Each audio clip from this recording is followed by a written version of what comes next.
All right, we're not gonna, all right, okay, Mics are hot. okay.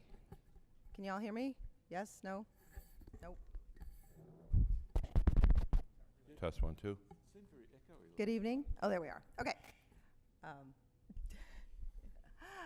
Good evening. I call to order the meeting of the Hamilton Wenham Regional School Committee on Thursday, November 21st, 2024 at 7:02 PM. And at this, I'm going to just let people know that the first item on the agenda is that we are going to move into an executive session. While one can never make promises, my prediction is that this will be brief. We have allotted about 10 minutes for the executive session, and then the committee will return. So I move to adjourn into executive session for purpose. No, I'm going to move it. No, it's good. Oh, okay. To let her finish. Yeah, it's a roll call. Making Yep. the motion. I move to adjourn into executive session for purpose number 3, to discuss strategy with respect to collective bargaining, which with the HWREA, where an open meeting may have a detrimental effect on the bargaining position of the public body, and the chair so declares, to return afterwards to open session. Do I have a second? Second by David Frankel. This is a roll call vote. Jen? Yes. David? Yes. David? Yes. Dana is a yes. And we are adjourned into executive session, and we'll see you all soon.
Thank you.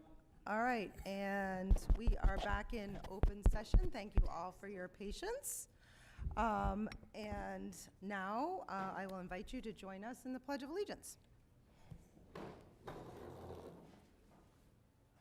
Pledge allegiance to the flag, United States of America, to the republic for which it stands, one nation, under God, indivisible, with liberty and justice for all.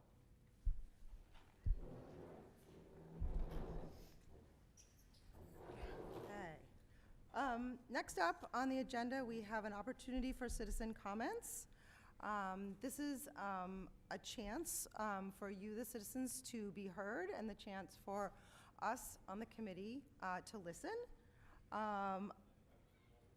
If you do want to give a comment, I ask that you state your name and please spell your last name so that we get it correct for the minutes.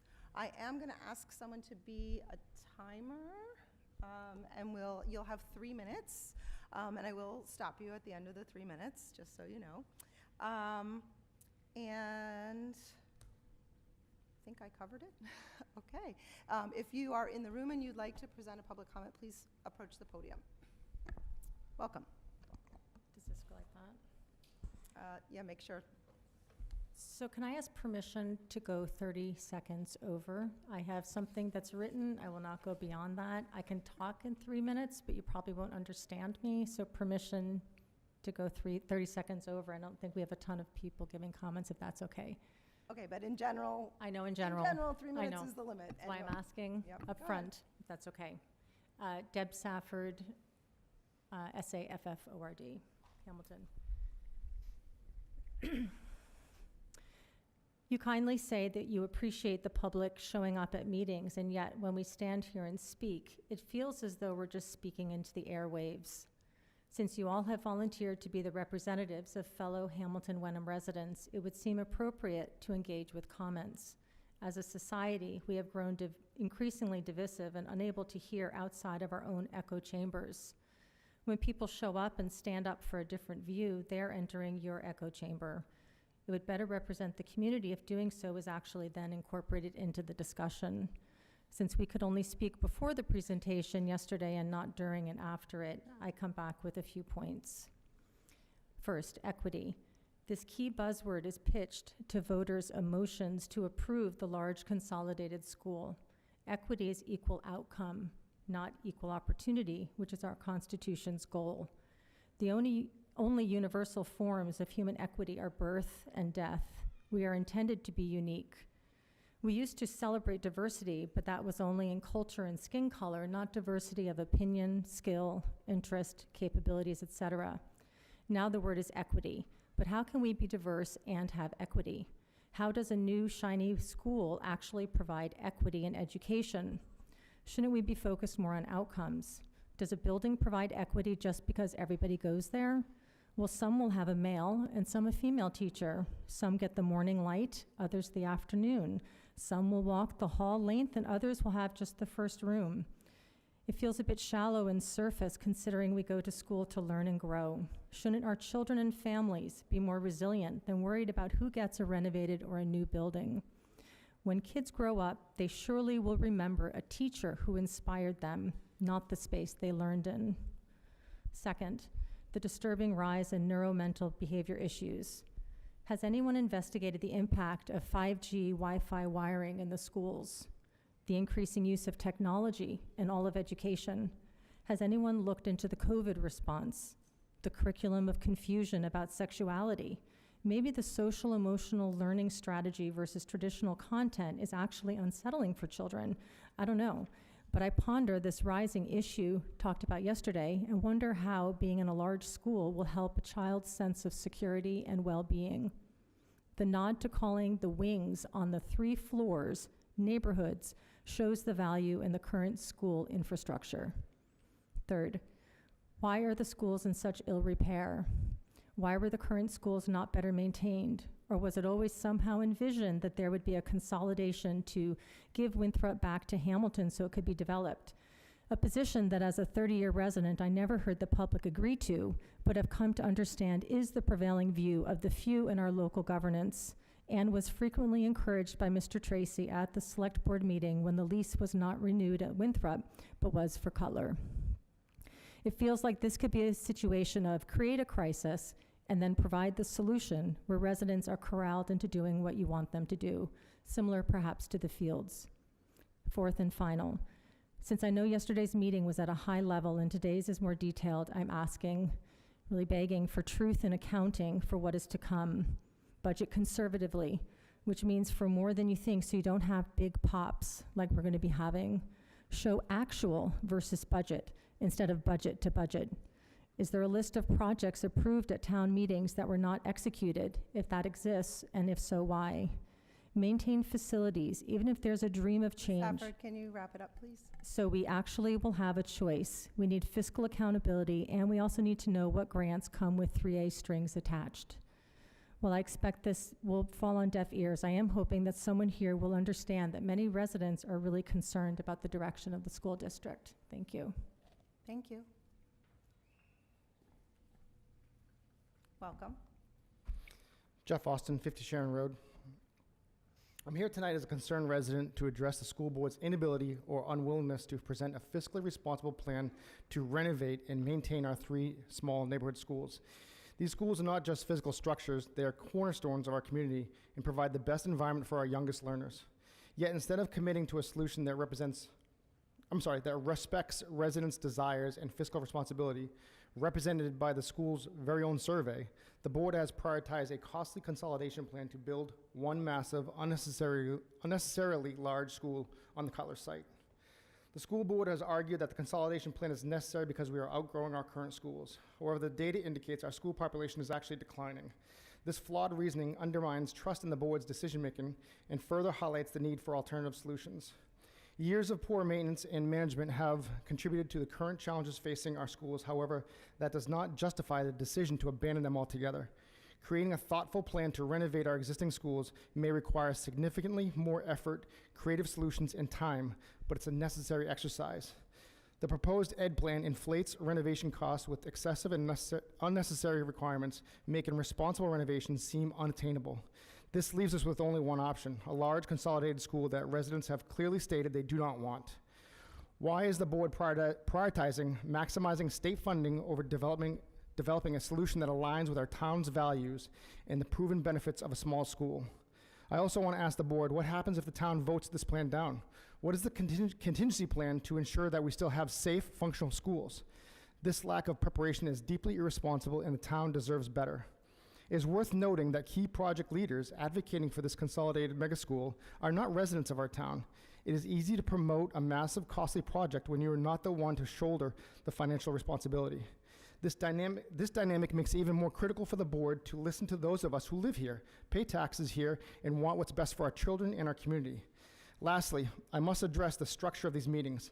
Unlike other town boards, which allow for real-time community input during discussion, the school board restricts public comments to a brief window at the start of the meeting, before residents even know the full scope of the topics being discussed. This approach shuts out the very people who will be most affected by these decisions and undermines trust in the process. As residents, we deserve leadership that reflects our priorities and values. It's not enough to push for the easiest or most convenient path. We need a school board that is willing to do the hard work, explore creative solutions, and ensure that we have the option to maintain our neighborhood schools in a way that balances educational needs with fiscal responsibility. Thank you. Thank you. Mr. Tracy, do we have anyone on Zoom? It doesn't look like it. We do not, nope. Okay. Is there anyone else in the room that would like to offer public comment?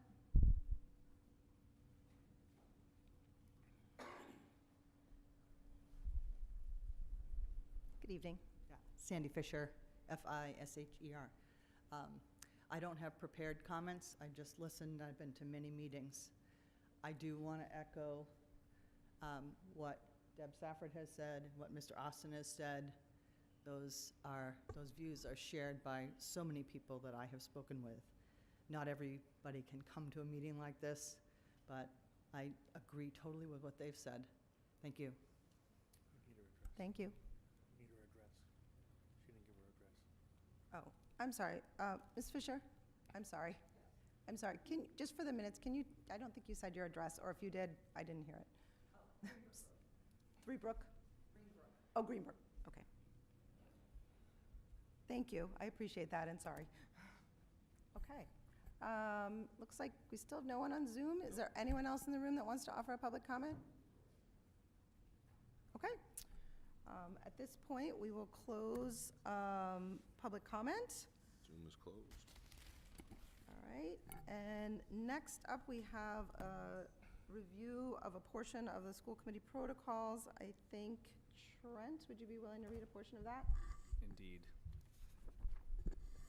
As elected members of the Hamilton Wenham Regional School Committee, we, including the superintendent, accept the high honor and trust that has been placed in us to ensure that the students of the district received the best education possible.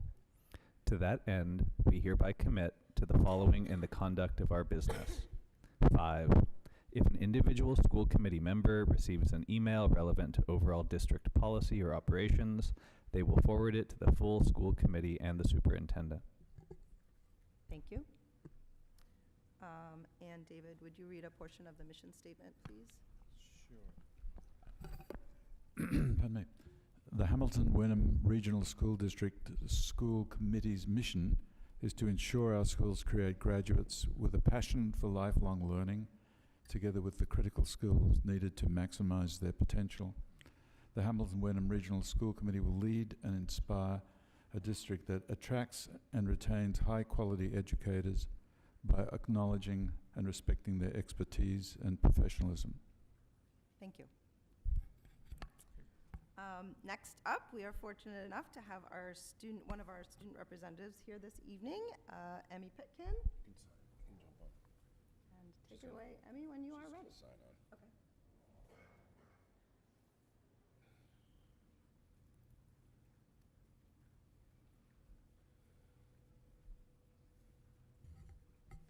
Hi, I'm Emmy, and I'm just here to talk about what the schools have been up to. To start, with the high school, we just entered our first day of Spirit Week, and it's this Thursday through next Wednesday. It includes a lot of end-of-school activities, dress days, lunch activities, and we just finished our board and room decorating. We also have our Powder Puff event and homecoming this Friday. We also just finished our blood drive and our turkey drive. The sophomore class of 2027 also just had a cookie fundraiser where we raised over $12,000 for our class. Our boys and girls cross country team both just won Cal and Division III champs. And our girls soccer, which I'm actually a part of, we're the 2nd seed, and we made it to the state finals, which is this Saturday at 4:30. At Curry College against Sutton, who's the #1 seed, and it's really exciting because it would be our first time here since 2021 when we won. Our fields also have been having a lot of progress, and the turf is laid down. For clubs, we just had our DECA testing, and districts is coming up soon, this I believe in December, and our theater just hosted the 25th annual Putnam County Spelling Bee on November 8th and 9th, which was super successful, and we had a lot of participation and a lot of students who came to support. Over at the middle school, there's been some wellness committee meetings, and their intramurals just started, which run from 2:30 to 3:30 after school. They also have introduced a lot of new clubs, which is super exciting for all of the members and a great way to participate. Over to Winthrop, they just had a parent-guardian conference, or they've been having parent-guardian conferences over the past 2 weeks. They also just eliminated the MCAS requirement for all grades and are planning for the Holiday Boutique, which is coming up this December. Bucher's also been hosting some meetings. They have the Bucher Elementary School Council meeting, Friends of Bucher meeting, and the committee meetings, and then they're preparing for Thanksgiving break. Cutler is also hosting a kindergarten parent informational session on Tuesday, February 27th at 6:30 p.m. And they're having their Cutler turkey trot on Thanksgiving. That's all. Thank you. Does anyone have any questions for Emmy? I have a question. Yep. What is a seed? A seed is basically, we are in the 4th division, and it is ranked based off how the best teams, and you're ranked off of your seed. So the first seed is the number 1 team in the division, and the second seed is the second team in the division, and so on. Thank you. Of course. Right. And that, the soccer is on Saturday, correct? Yes. All right, very exciting. Mm-hmm. All right, Very exciting. good luck. Thank you. Great. Anybody else have any questions? So we are always, it's so meaningful, and we are so grateful to have you come. It's so good to hear the news of the district from a student, and we thank you for coming. You are absolutely welcome to stay. However, we also know you may have other things to do this evening. So you're also welcome to head out and do your homework or whatever you need to do this evening. Okay, thank you. I think I'll head out. Thank you so much for having you. me. Good luck, Emmy. Thank you. All right. You too. Stay safe out there. It's nasty. Okay, next up is our consent agenda. Does anyone have any items that they want to hold on the consent agenda? David, to you. Excuse me. I move that the Hamilton Wenham Regional School Committee vote to approve the consent agenda as written in tonight's agenda. Do I have a second? Sure. Second by David Frankel. There's no discussion of the consent agenda. All those in favor? That is unanimous of the 5 members present, and the motion passes. Okay. First up on new business is our teacher contract. It is there as an exhibit. Why don't we, if you're willing, David, can we start off with a motion? Excuse me. Yeah, we don't have an official one written, do we? What? No, there's no official motion, I don't think. I move that the Hamilton Wenham Regional School Committee vote to approve the Hamilton Wenham teacher's contract for 24 to, school years 2024 to 2027 as presented in tonight's agenda. Second. Second by Jen Carr. All right, does anyone have any questions or, no? Any discussion? Okay, looks like we're ready for a vote. All those in favor? That is 5 in favor, and that is unanimous, and the motion passes. Do you want to say anything? Yeah? Do you want to say, do you have anything to say? No, I'm still tired, but it's really nice to be on the other end of this, and I'm sure everybody in the district is feeling really happy and proud right now. So, great Yeah. work. It was a lot of hard work, and I think everyone is, yeah, No, it's a win-win. yes, exactly. I think we're all feeling good. Thank you. Next up, if the committee is willing, I don't know his name. What's his name? Frank. I'm sorry, if the committee is willing, I would like, I see that Frank from Markham LLP is here. If the committee is willing to take things out of order, I'd like to ask Frank to come up and do the audit presentation unless there's an objection. Madam Chair, could you just say how long the contract is for? Is it? About a three-year contract. 24 to 27? Correct. Yeah. Thank you,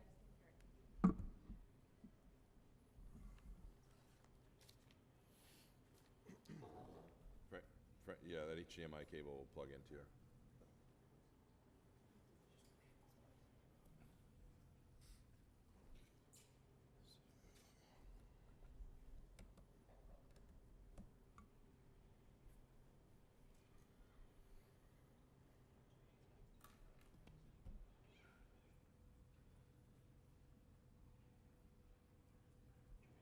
Thank you.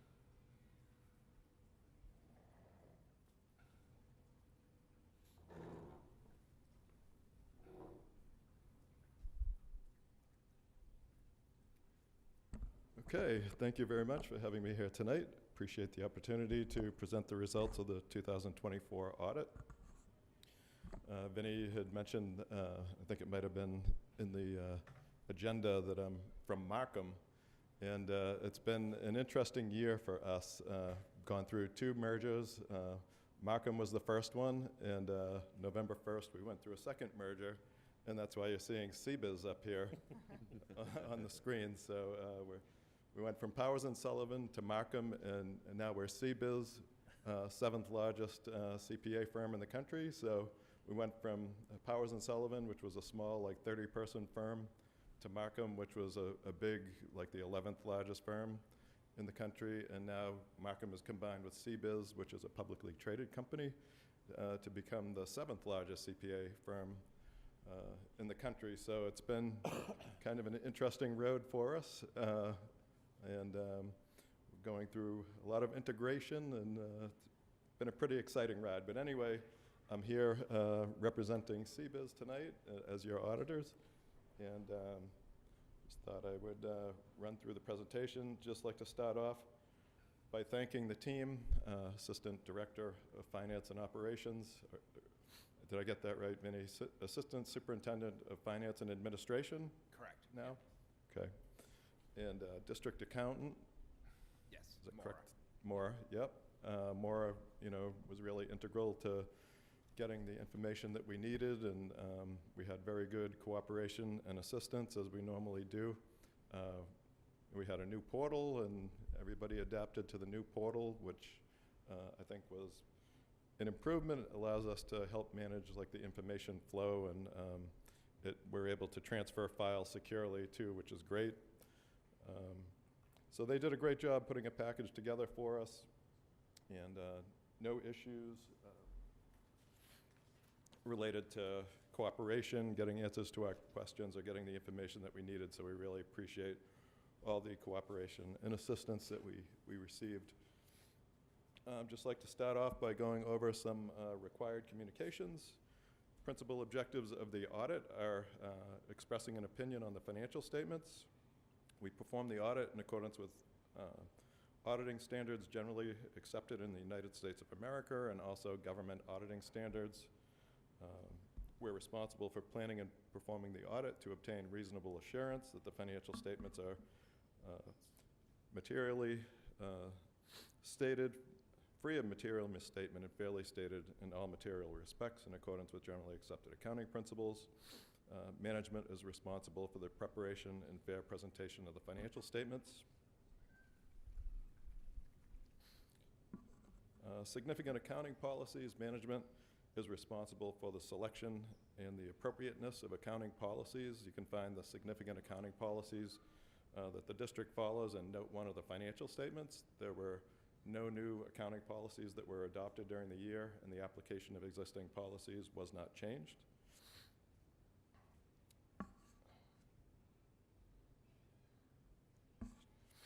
Accounting estimates are an integral part of the financial statements, and they're based on management's knowledge and experience about past and current events, as well as assumptions about future events. Certain estimates are particularly sensitive because of their significance to the financial statements. The most significant estimates are the net pension liability, the other post-employment benefits liability, compensated absences, and depreciation on fixed assets. We review the underlying assumptions that are used to develop those estimates, and we found the assumptions to be reasonable in relation to the financial statements as a whole. Difficulties encountered in performing the audit. As I mentioned, we had very good cooperation, so I'm happy to report we had no difficulties in dealing with management while performing the audit.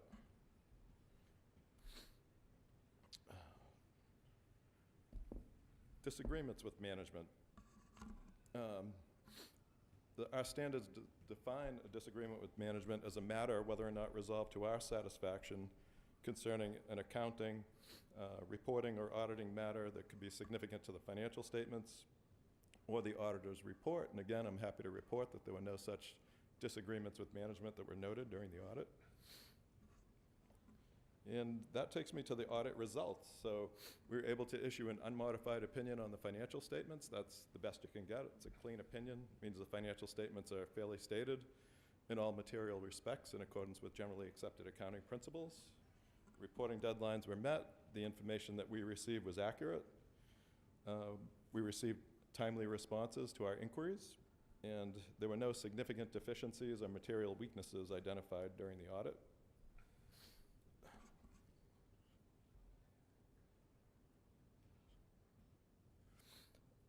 Not going to go through all of these, but some of management's responsibilities as part of the audit. Management is responsible for the fair presentation of the financial statements, which I already mentioned, and they have to take ownership of the financial statements, review them. They provide the information that's used to convert your ledgers to the GAAP financial statements, and then essentially sign off on the report and take ownership of it. They're also responsible for establishing and maintaining effective internal control over financial reporting to ensure that financial transactions are properly recorded in the financial statements, identifying and assuring compliance with laws and regulations, making financial records available to us as requested for the audit, and performing procedures to ensure that assets and liabilities are appropriately valued, and adjusting the financial statements to correct any material misstatements.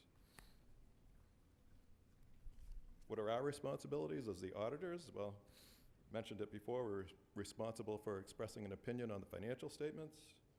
The audit includes examining, obtaining an understanding of internal control sufficient to plan the audit, and the nature, timing, and extent of our audit procedures.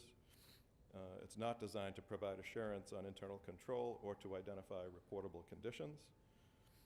We're responsible for reporting to the school committee any significant deficiencies or material weaknesses that we might encounter, and if we had found some, we would have let you know about that a lot sooner than this meeting.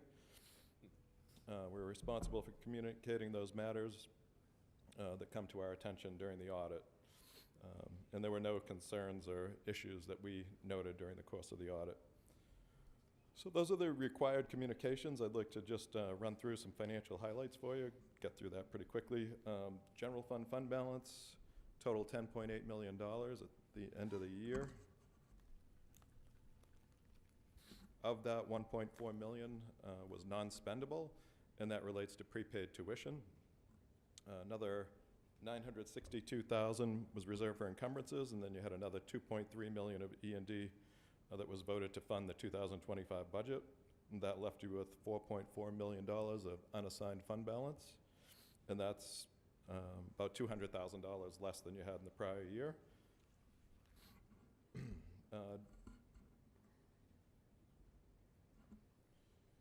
General fund budgetary results, your operations resulted in a $546,000 decrease in fund balance. That was mainly due to the use of $3.2 million of E&D that was used to balance the budget. Of that, $1.8 million was transferred to a capital stabilization fund. So you're building up a balance in a capital stabilization fund, which, as auditors, we like to see, reserves when you can have them. It's especially with some of the pandemic and everything else, there are unexpected things that can come up, and having reserves available is an important thing to be able to weather, these unexpected issues that might come up. And different capital needs can arise with boilers and all kinds of different things. So we think it's prudent to have some money set aside for that. So that was good to see. So the use of E&D was offset by a revenue surplus of $810,000. That was mainly due to investment income and the increase in rates that we've seen. Your expenditures came in under budget by about $1.3 million, mainly related to instructional services programs with other districts and other student services. E&D go through a certification process each year with the Division of Local Services. That money can be appropriated for any valid school purpose. Your E&D is estimated to be about $4.3 million this year, which is about $100,000 less than last year, so it's pretty much right in line. That's about $2.1 million over the 5% limit. Your net OPEB liability, might want to change my slides here, huh? Sorry about that. Net OPEB liability totaled $33.8 million. That was a decrease of $5.3 million from the prior year, and that's mainly due to the change in the discount rate. So the change in the discount rate can have a really significant impact on your liability, and you're starting to fund it, your OPEB trust fund, you've got over $2 million in there now, and that's really helping with your discount rate and helps reduce your liability too, so that's really great. The OPEB trust fund was established in 2022. You put another $200,000 into it in 2024. The balance at the end of the year totaled $2.8 million. And you had about a 10% return on the investments this year, which was great. You earned about $235,000. And that really starts compounding as that balance builds up in that trust fund. It's really going to help you to get that liability under control. Your net pension liability. For pension, teachers and certain administrators can join the Mass Teachers Retirement System, and their pensions are paid for by the Commonwealth. Commonwealth paid $5.2 million on behalf of those individuals in the most current year, and the liability associated with those individuals is about $54.5 million, but that liability is assumed by the state, so you don't have to worry about funding that. And then anyone else that qualifies for a pension that's not eligible for Mass Teachers can join the Essex Regional Retirement System, and the liability associated with the retirement system was $9.8 million, and that was about $1.1 million decrease from the prior year. And the system had similar results with an 11% return on investments, which I believe is the main reason for that decrease in the liability.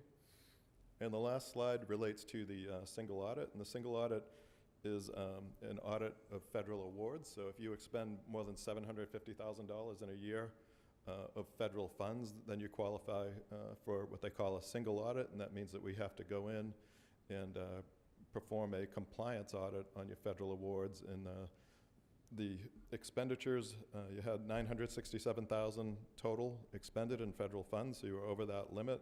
$215,000 related to the school lunch program, $487,000 to special education, and $265,000 related to other educational grants. The special education program was considered a major program, so that's where our compliance testing was focused, and happy to report we had no findings, no question costs. We were able to issue an unmodified opinion on compliance, and that's a clean opinion, best you can get.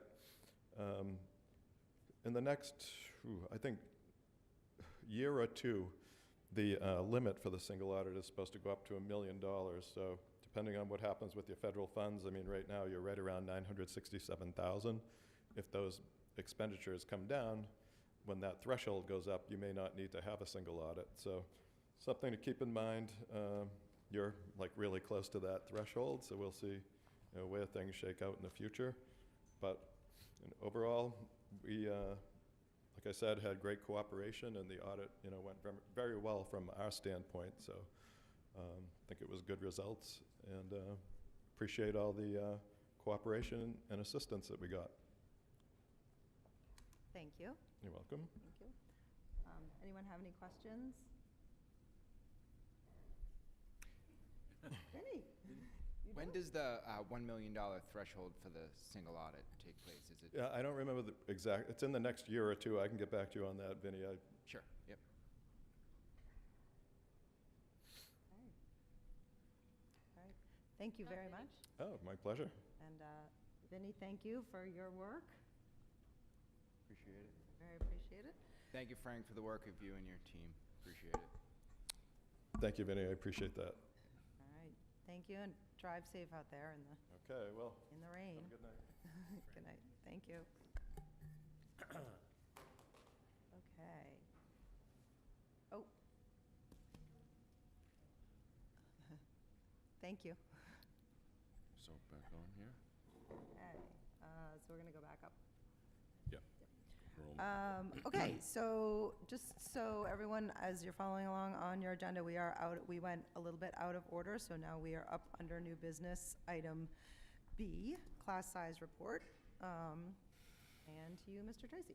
Okay, thank you. I just wanted to be sure that we had our class size reporting available as we move into the budget process.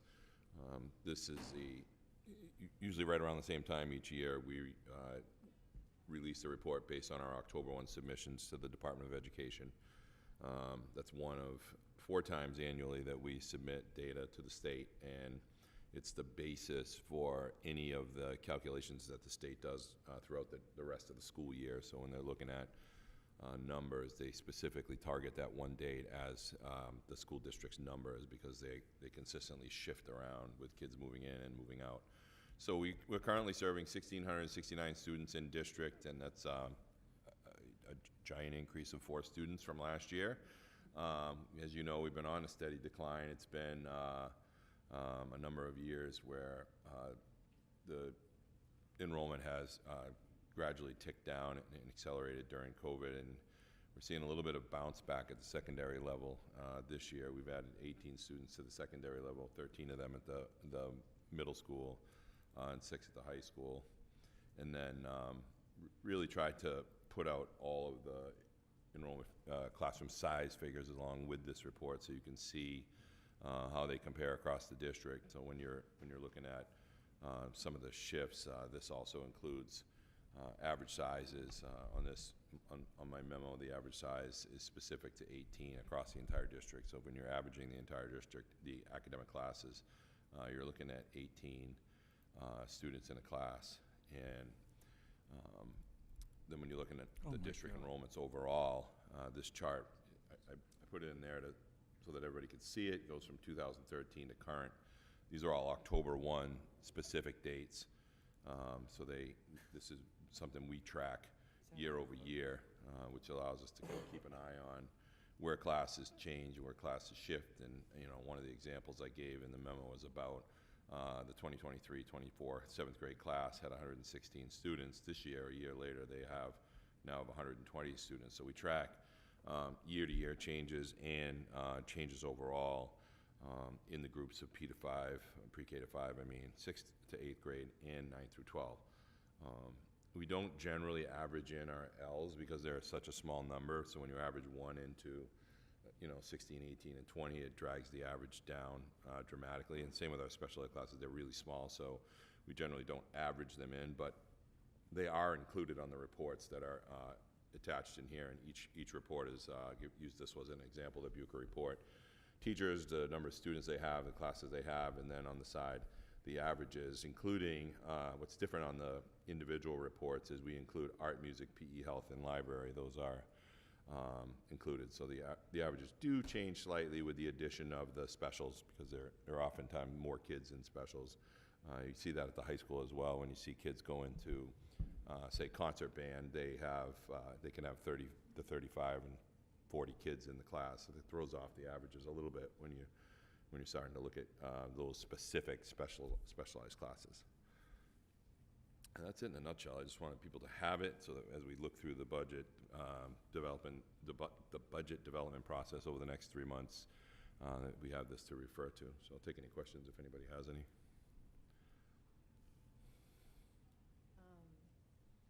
On page 1 of your report, there are 2 sciences listed. I am assuming one of those is social studies under Erica Akins. Correct, it is social studies. I figured. Yeah. Thank you. Anybody else? Thank you for that. Beauty of the elementary school, they all teach the same 5. Okay. Next up on the agenda is a new student activity fund account request. Is that you, Vinny? Okay. The student activity accounts are managed at the school level, And annually, we do a review. Vinny does a review. He goes through it at the end of the year. But throughout the year, we do have opportunities for kids to start new clubs. This is a new club, the Future Health Professionals, that the high school would like to start. This is unique and very new for us. But one of the things they'll do is they'll need to raise some money to participate in some of the activities that the National HOSA group does. So they'll do some fundraising, just as any of the other groups.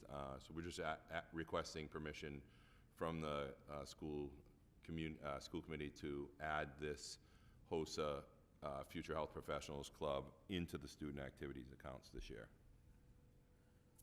Okay. So I just want to make sure I'm fully understanding. So it's just, you're just opening an account. You're not asking for funding. Correct. Correct. They're going to raise their own funds.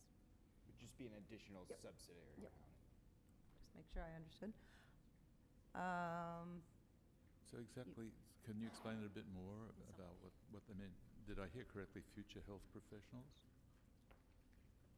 Yeah, future health professionals. So kids that are looking forward, excuse me, to the field of health and medical would get into this, and they'd start to be involved in activities. It's kind of a national group, so they will have activities available for kids to learn more about some of the health and medical profession. Was like, is it It's very unique for us. We haven't had anything like a that. gateway to internships or anything like that, or? That I don't know that off the top of my head. We like I said, this is really brand new for us with a small group of kids that would like to start it. But it's it's bubbling up from the students. They're interested in Correct. doing this. This- Yeah, yep. exciting. Okay, sounds good to me. All right.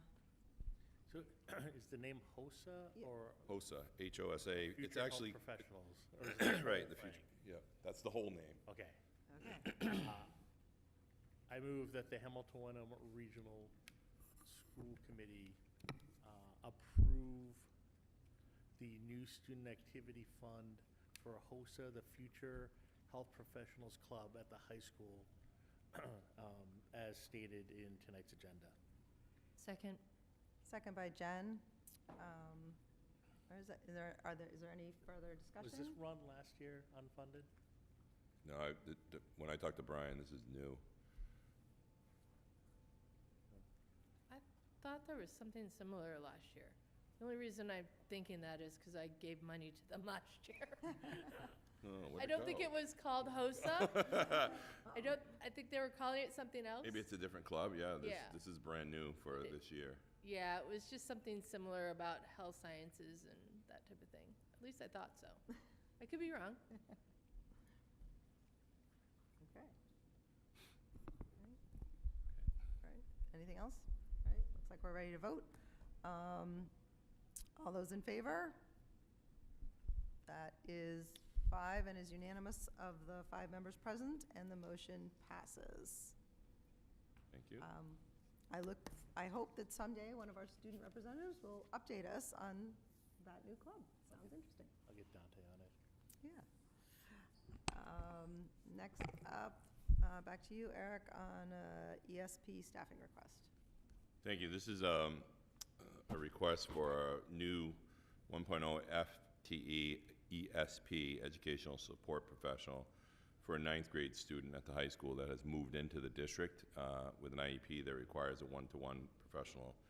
We don't have anybody available, but as our policy outlines, we need to bring this forward to the school committee to vote FTEs above the approved budget. So this is a request that's coming for 1.0 FTE ESP to support a student at the high school, and it's for this year.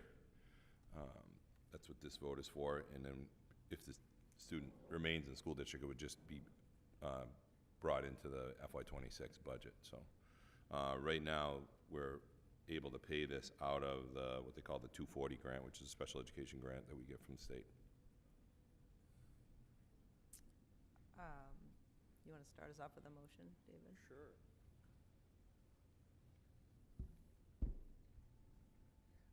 I move that the Hamilton Wenham Regional School Committee approve the new 1.0 FTE ESP staffing request as as presented in tonight's agenda. So we have- Second. Second by Jen Carr. Does anyone have any questions? That was I from- just have some questions in general about this. Are these positions difficult to fill? Yes. So you would anticipate a protracted search period for this? It'll probably take some time. We still actually have 2 other positions that are still open in the district. One that I know we finally got some people to interview for, but one that has nothing. And that's one of the reasons we make it 1.0. If you make it a partial position, you'll never get anybody in the slot. So right now, we're literally juggling people around to try to meet the student's IEP. And what are the qualifications for an ESP? So generally, the ESPs are education support professionals, are people that don't need a professional license. The majority of ours are degreed, and we always like them to have some background in education or in the classroom, working with children as in their background. Then we train them for specific tasks. So depending on the program they're in, they may be an intensive program, they may be just doing a one-to-one with a student like this, is basically being with that student each day. So they're just different types of activities that each of the ESPs do. And some of them are literacy tutors, and they specifically just do that. So it's kind of a wide range. We generally take people in with some academic experience, people who like to work with kids, former coaches, things like that, and then we train them to what we need them to do. And is this a salaried position? So it falls under the ESP contract. It's actually an hourly rate when you look at their contract. So it depends on, it's 32 and a half hours. 32 and a half hours a week is considered 1.0 for us in their contract. Okay, and then the rate is set based upon the contract? Correct. And your Yes. degree in years. Step scales, degrees. Yep. Experience. Okay. Yep. And we have 2 other open positions? We have 2 current open positions, and this would be a 3rd one. It's sometimes easier to get support ESPs at the lower levels versus the upper levels. We had, if you went back 5 weeks ago, we had 6 open positions, so we've been kind of chipping away at slowly getting them in there. Principals start calling around people they know and try to get people in, or people that have done the work before. So it's not going to be easy. Last question, Yeah. I promise. Is the reason, like, is there just a dearth of people in this field, or are we underpaying the positions? We actually just negotiated a fairly substantial salary increase for this. Because of that, we felt across the board that we were underpaying comparatively. If you looked around when we did this negotiation, they were drastically underpaid. So we had actually a new contract. It was brand new. They didn't even have a contract before this. They were known as TAs, teachers assistants. We moved them into the ESP roles with that negotiation. But they're pretty comparative around the schools that are kind of contiguous to us. So I lied. I'm gonna ask one. Yeah, more no question. worries. If it takes a long period of time or some period of time to hire these individuals, what supports does the district offer to make sure that the students that need them are successful in the interim? Right, great question. We start moving people around. We start taking people and shifting them around, and you get somebody for an hour, somebody for 2 hours, which is not ideal. Sometimes we'll move that child in with what they call small group classrooms, and we have a little more flexibility to do that at the high school than at the lower levels. But it just becomes this kind of jigsaw puzzle of somebody making sure they're supporting this child. Every student at the high school, well, actually all levels, they all have a liaison, so a special ed teacher who is responsible for connecting with the child, making sure things are happening. So there's always somebody kind of keeping an eye on the ball, if you will. Excellent, thank you. Yep. I actually have a question too. I just wanted to ask about you said this in this current year, FY '25. Okay, I guess I'm just not understanding the last sentence, because it says there's a balance in the FY '24 grant. Yep. it can, right, but it would be, but then subsequent, that would get us through this year. Mhm. But then subsequently, this would just be, if this position becomes part of the budget, it's just part of the budget. Then we'd have to build it into the budget. So that's not a grant that keeps. The providing. 240 grant is actually one that we can consistently rely on. It changes a little bit, but we also have the ability to roll some of it Okay. from year to year. You have basically 2 years to spend it, so 24 Okay, can be that, spent. that's just the part about why it's, okay. Yep. Got it, okay. And this position is in the budget to present tonight, Okay. so. Great, thank you. All right, anybody else have questions? All right, looks like we're ready to vote. Everybody's clear on what the motion is? Yep. Okay, all those in favor? And that is unanimous of the 5 members present, and the motion passes. Thank you. Thank you. All right, we did the audit already, and so next up is the initial budget recommendation. Okay, he's gonna plug in here. I'm gonna unplug.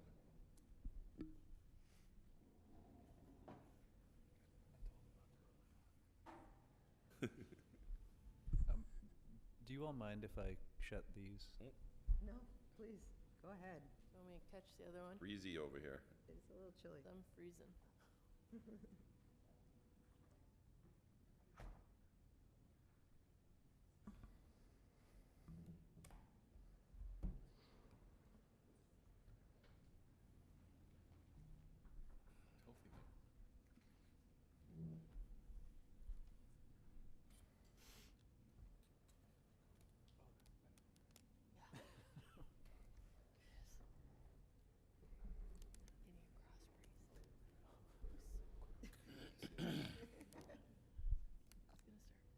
Can you open this for me? It's impossible to dress for one of these meetings. Thank you.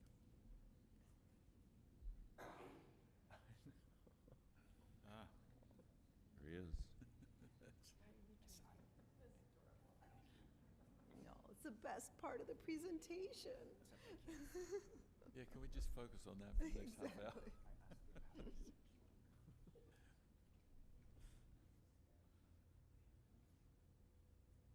It's popping up on this and not my screen. On.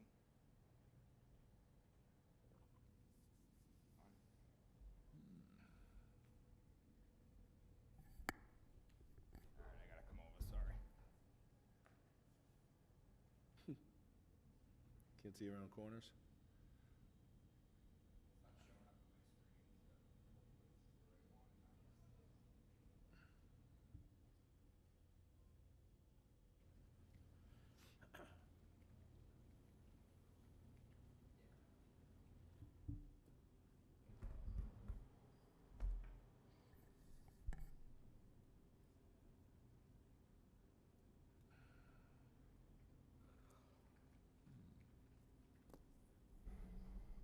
Okay, so thank you guys for letting me present to you tonight.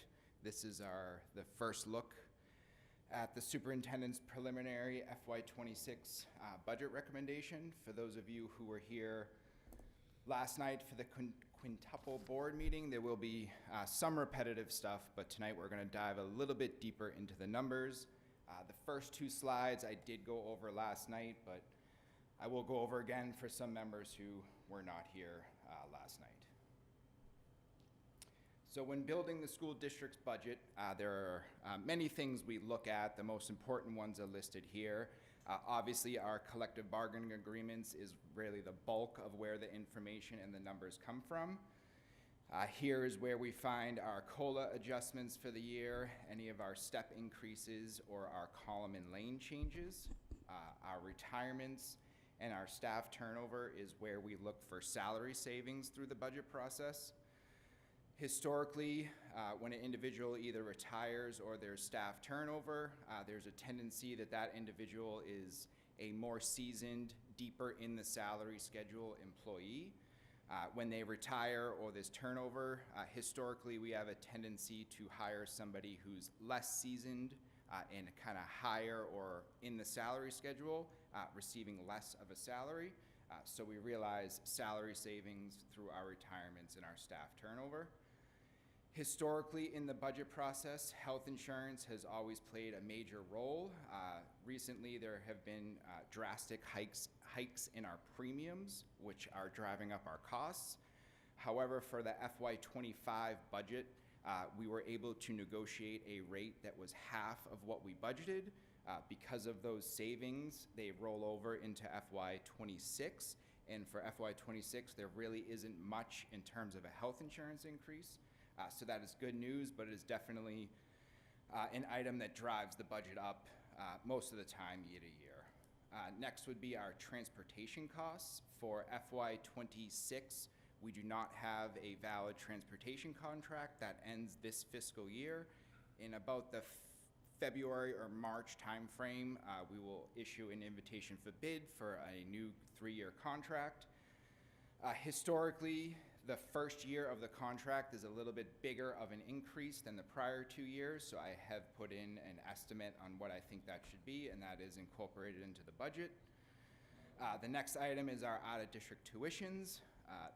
Historically, we usually try to place either 1 or 2 additional outplacements a year, so we have enough funding from year to year to meet any new needs that a student may have. Next, we meet with all of our building principals and department heads and go through line by line through their budget and discuss any new requests that they might have that we would incorporate into the budget. Last, we look at the conditions of our buildings and grounds. Does anything need to be replaced? Do we have any equipment or mechanical pieces in the buildings that really need our attention or need to be replaced? So if there are any items, we try to build those into the budget as well. Right now, I'm going to briefly walk through kind of the higher view of how we build the budget and kind of what goes into it. The very first thing we look at is our enrollment shift. Our regional agreement states that we split the expenses between the town of Hamilton and the town of Wenham based on a 3-year rolling average on a snapshot of the student population on October 1st of the prior 3 years. So in front of you, I have a breakdown of Hamilton. It's broken down by school and by grade. For the town of Hamilton in FY23, they had a student population of 1,068. And October 1st of 2024, they had the exact same amount. So there was no increase or decrease for Hamilton. However, when you look at Wenham, they had an increase of 3 students over the prior year. In total, that obviously means from our student population, we have a growth of 13 students. Excuse me. Of course, yes. Is it 3 students or 13 students? If I said 3, I misspoke and meant 13. Okay, thank you. 13 for Hamilton, sorry. And combined, obviously, Wenham. Combined, it's just 13, Hamilton's 0, Wenham 13. That is not our entire student population, so I've also included this slide. We also have tuition-in students and school choice students. Overall, the net result, we are seeing a decrease in both of those items. So overall, through district-wide, through all categories, we have a growth of 2 students from one year to the next. So what does this mean for the school district's budget? Well, when you take those new student population numbers and add those into the prior 2 years, we have a change of 0.037%.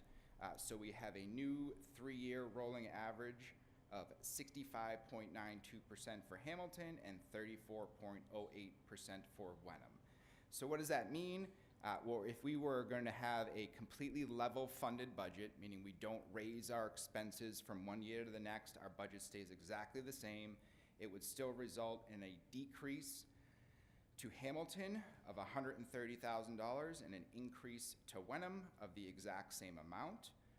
This would represent about a 0.5% decrease for Hamilton and a 1.1% increase for Wenham. So when we go through the budget process and you see what the percent increase for each community is, you can attribute 1.1% of that increase of Wenham directly to the enrollment shift that we really don't have any control over. It's simply just who resides in which community. For comparative reasons, to see if that number is a big number, in last year's budget, we had an enrollment shift of 24,000, so this is about 5 times what we saw last year, which is still a substantial number when it comes to our enrollment shift. It is one of the bigger numbers in the past budget cycles. So the slide I just showed you was the shift for just the operating portion. For here, I've combined both the operating and debt. When you include both those numbers, the total shift is 137,000. That's really the first step in the process. What has the shift done to both communities' budgets? The next step we look at is all of our offsets in revenues. For FY26, our preliminary budget, we have a growth of $24,000, or just over 0.25%. I'm going to walk through some of these changes for you. If you have any questions at any point about something I don't go over, obviously just let me know. But for school choice, I have incorporated a reduction of 6 students coming in. Historically, what has happened in the past few years is we have dwindling school choice numbers. So as you go down in the grades, 6th, 7th, and 8th, it's a smaller class of school choice students. When you look up at the high school and you go to the junior and senior class, it's a bigger group. So we're graduating bigger groups and taking in smaller groups. So I've incorporated a reduction of 6 students. We receive approximately $5,000 per student, so I am estimating a reduction of $30,000 for our school choice in. For our special education tuition in, we really have not had this in the past, but in FY24, we did take in a student into our special education program from, I believe, the town of Peabody. For that student, we charge a tuition. That was not incorporated into our FY24 budget, but we did receive the funds in FY24.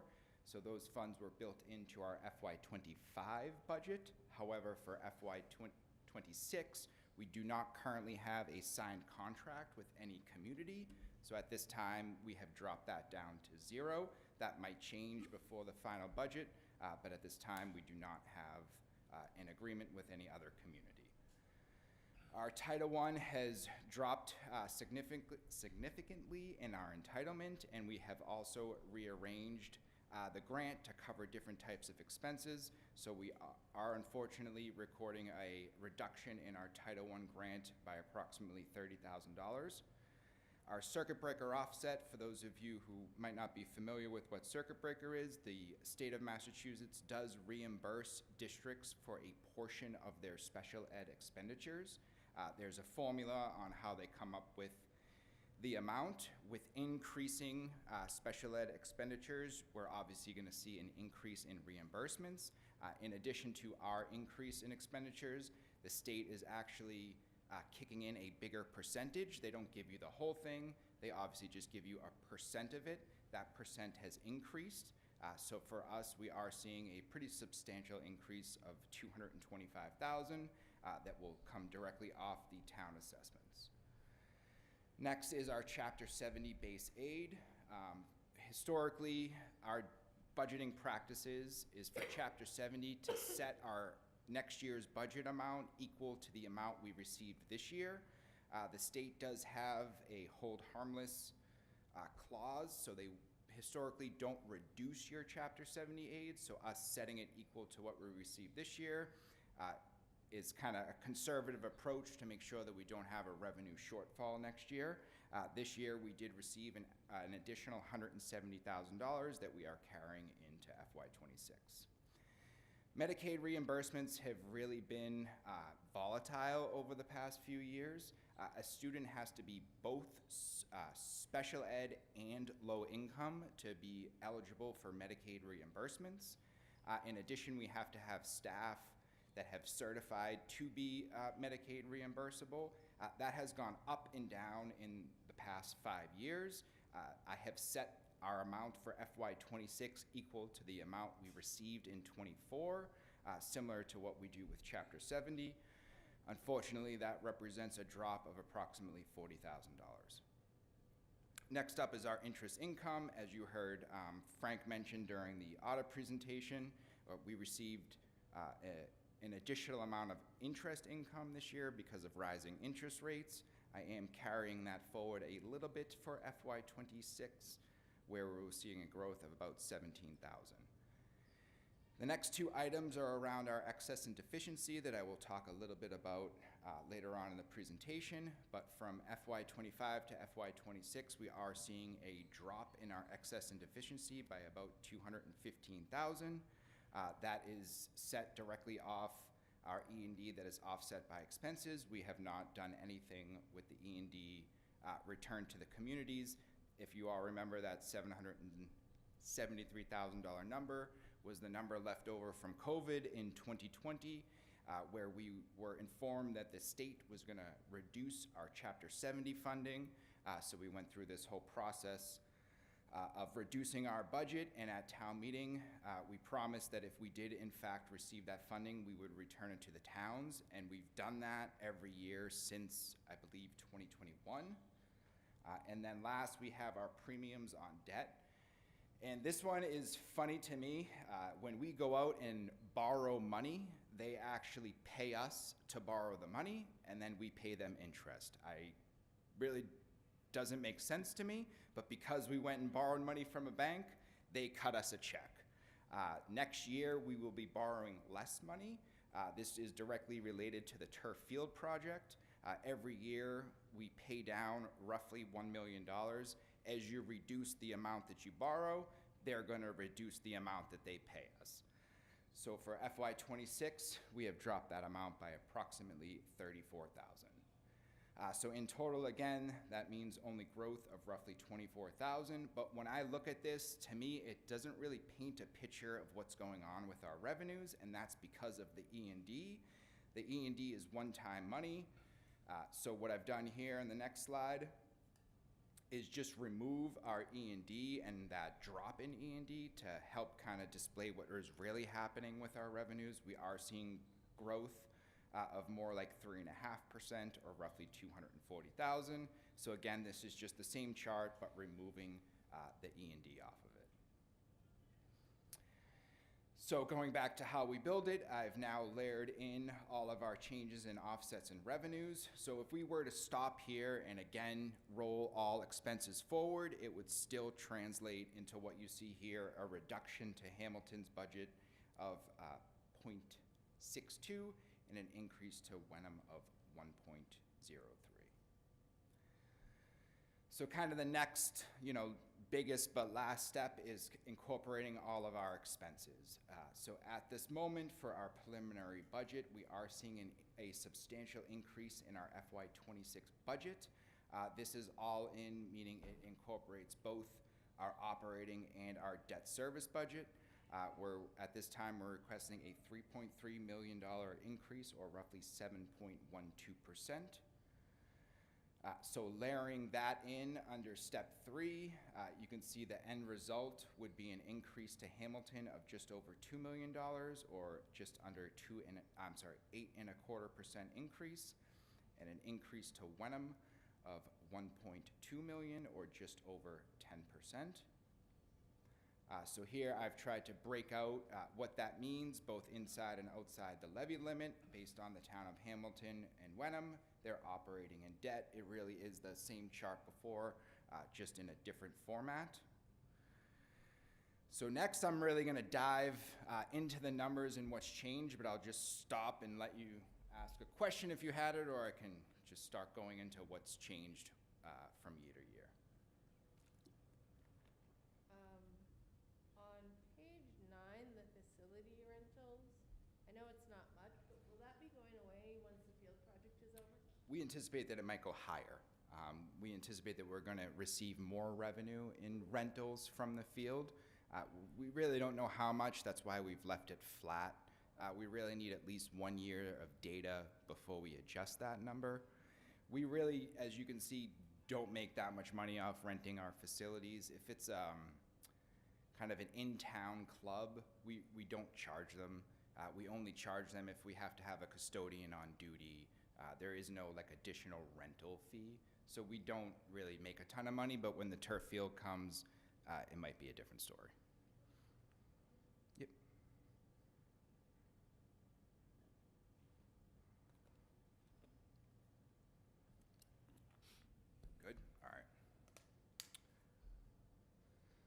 Okay, so right here is just our operating budget. That's why you see a little bit different of a number. For our debt service, we did have a reduction of about 65,000, but again, this is just our operating budget. This is presented to you in DESI format.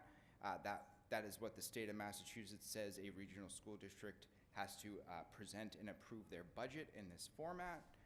But that's really not how we review and kind of oversee our budget. We more oversee it by a location or department, so I've broken out in both areas.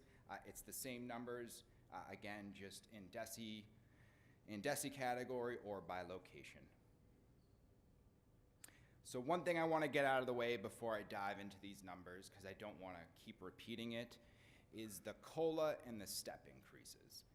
So you'll see on every one of these slides in every category, you're going to see either an additional FY25 COLA, which if you look, it's the second item down on your left, or you're going to see an FY26 COLA.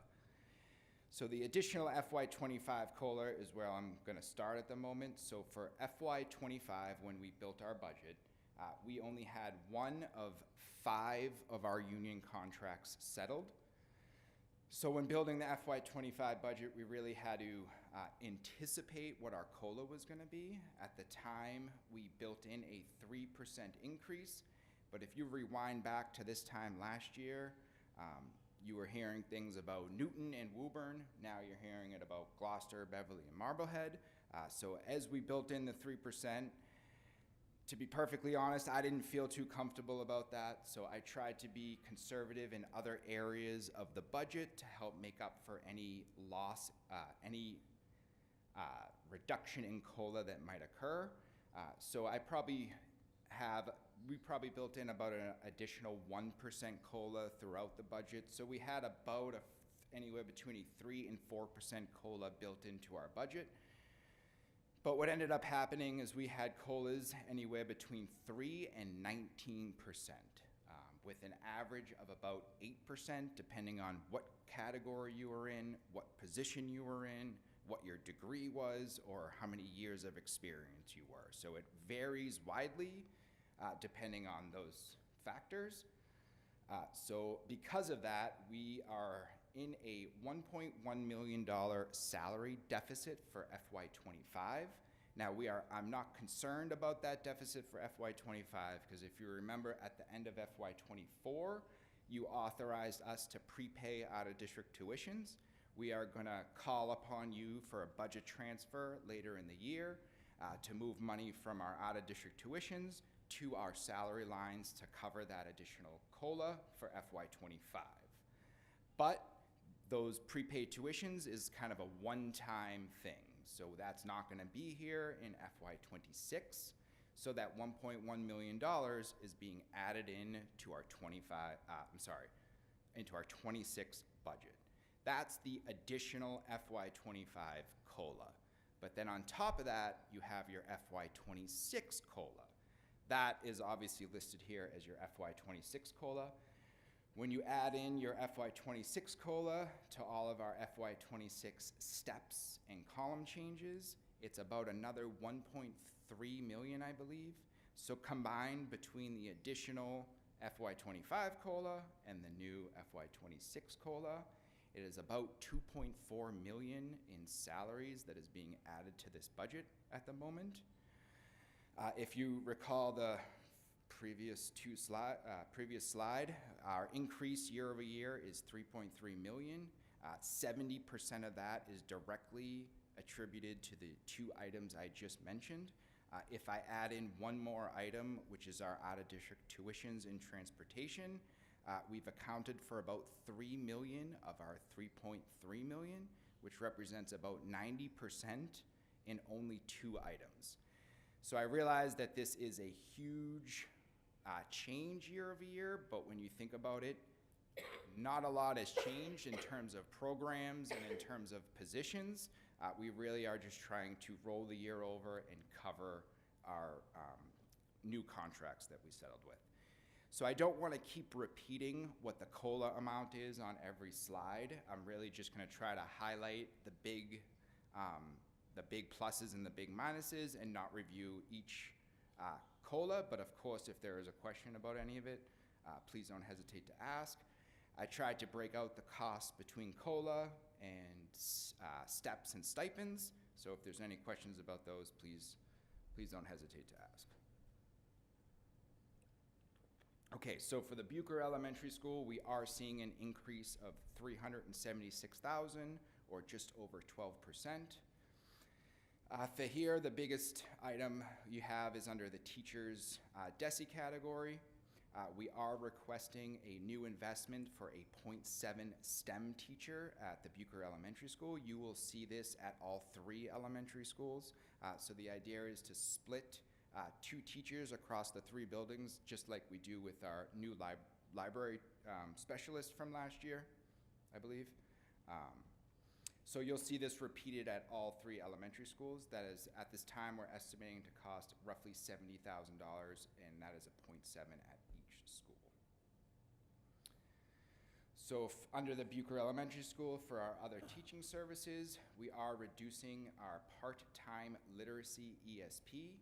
They currently are a .06129 FTE, or roughly $16,000. Again, this item you will see at all 3 elementary schools.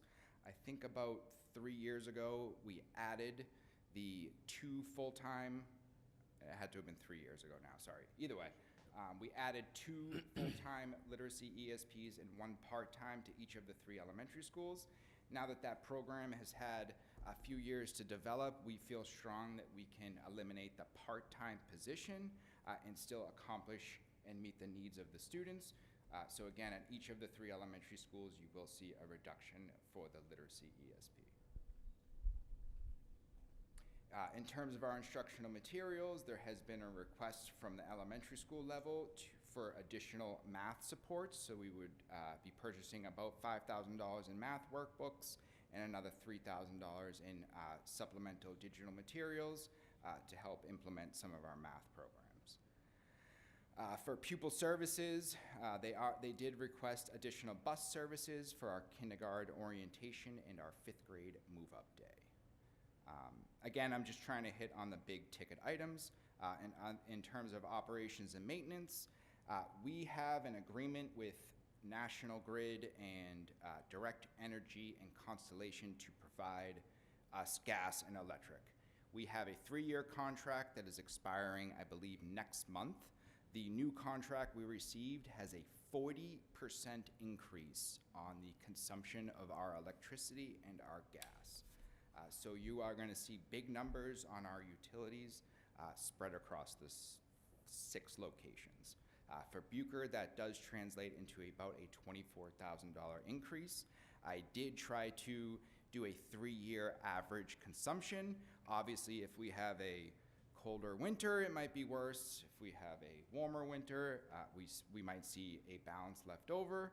But we did spend a lot of time trying to figure out how much we consume during the year, and then project that out with a 40% increase on the new contract. Moving on to the Cutler Elementary School, we are anticipating an increase of $467,000, or roughly 14.9%. The big ticket item here is a transfer from Winthrop to Cutler. This is a budget neutral transfer. However, if you look at the schools in a silo, it is an increase to Cutler. We transferred the TLC program from Winthrop to Cutler. That came with a 1.0 teacher and a 1.0 ESP. In front of you here, you are just seeing the teacher. The ESP will show up on the next slide. But that transfer does give an increase to Cutler of about $99,000, or that 1.0 FTE. Again, you're seeing here the increase on the new investment for the STEM teacher of approximately $70,000. And then in addition, there was also another transfer from Winthrop to Cutler for their elementary specialists. I believe this was the music program. We transferred, I think, must have been a 0.1 FTE from Winthrop to Cutler. I'm sorry, the other way around. Cutler to Winthrop. But that is, again, a budget neutral transfer. Yep. I think I switched it. Okay. Yeah. That wasn't my question though, but shouldn't that STEM teacher salary basically be split It is, it's 2 people divided by 3. Oh, it's two, okay. Yeah, Yeah. so it's, Thank should you. be .6666. No, The rounding that's makes it fine. 0.7. I was seeing the same number, and I thought it was just one person. Nope, two. It's 2 people. Yep. Thank you. Yeah, That's each the of our idea, at specials least. has 2, music, art, they all have 2 that we use for the 3 schools. One question. You mentioned a 40% increase across the board of the utilities. Is that the same for gas as electric? Gas was, I believe, 42%. Electrical, I think, was 39. I can get you the exact numbers, but I believe that's what it was. Okay, thank you. Yep. Hmm. So continuing on with Cutler, in our other teaching services, this is that other 1.0 TLC transfer. That's an ESP, so it comes in a different DESI category. Again, that is just a budget neutral transfer from one building to the other. Again, you are seeing the reduction of the part-time literacy ESP for roughly $16,000.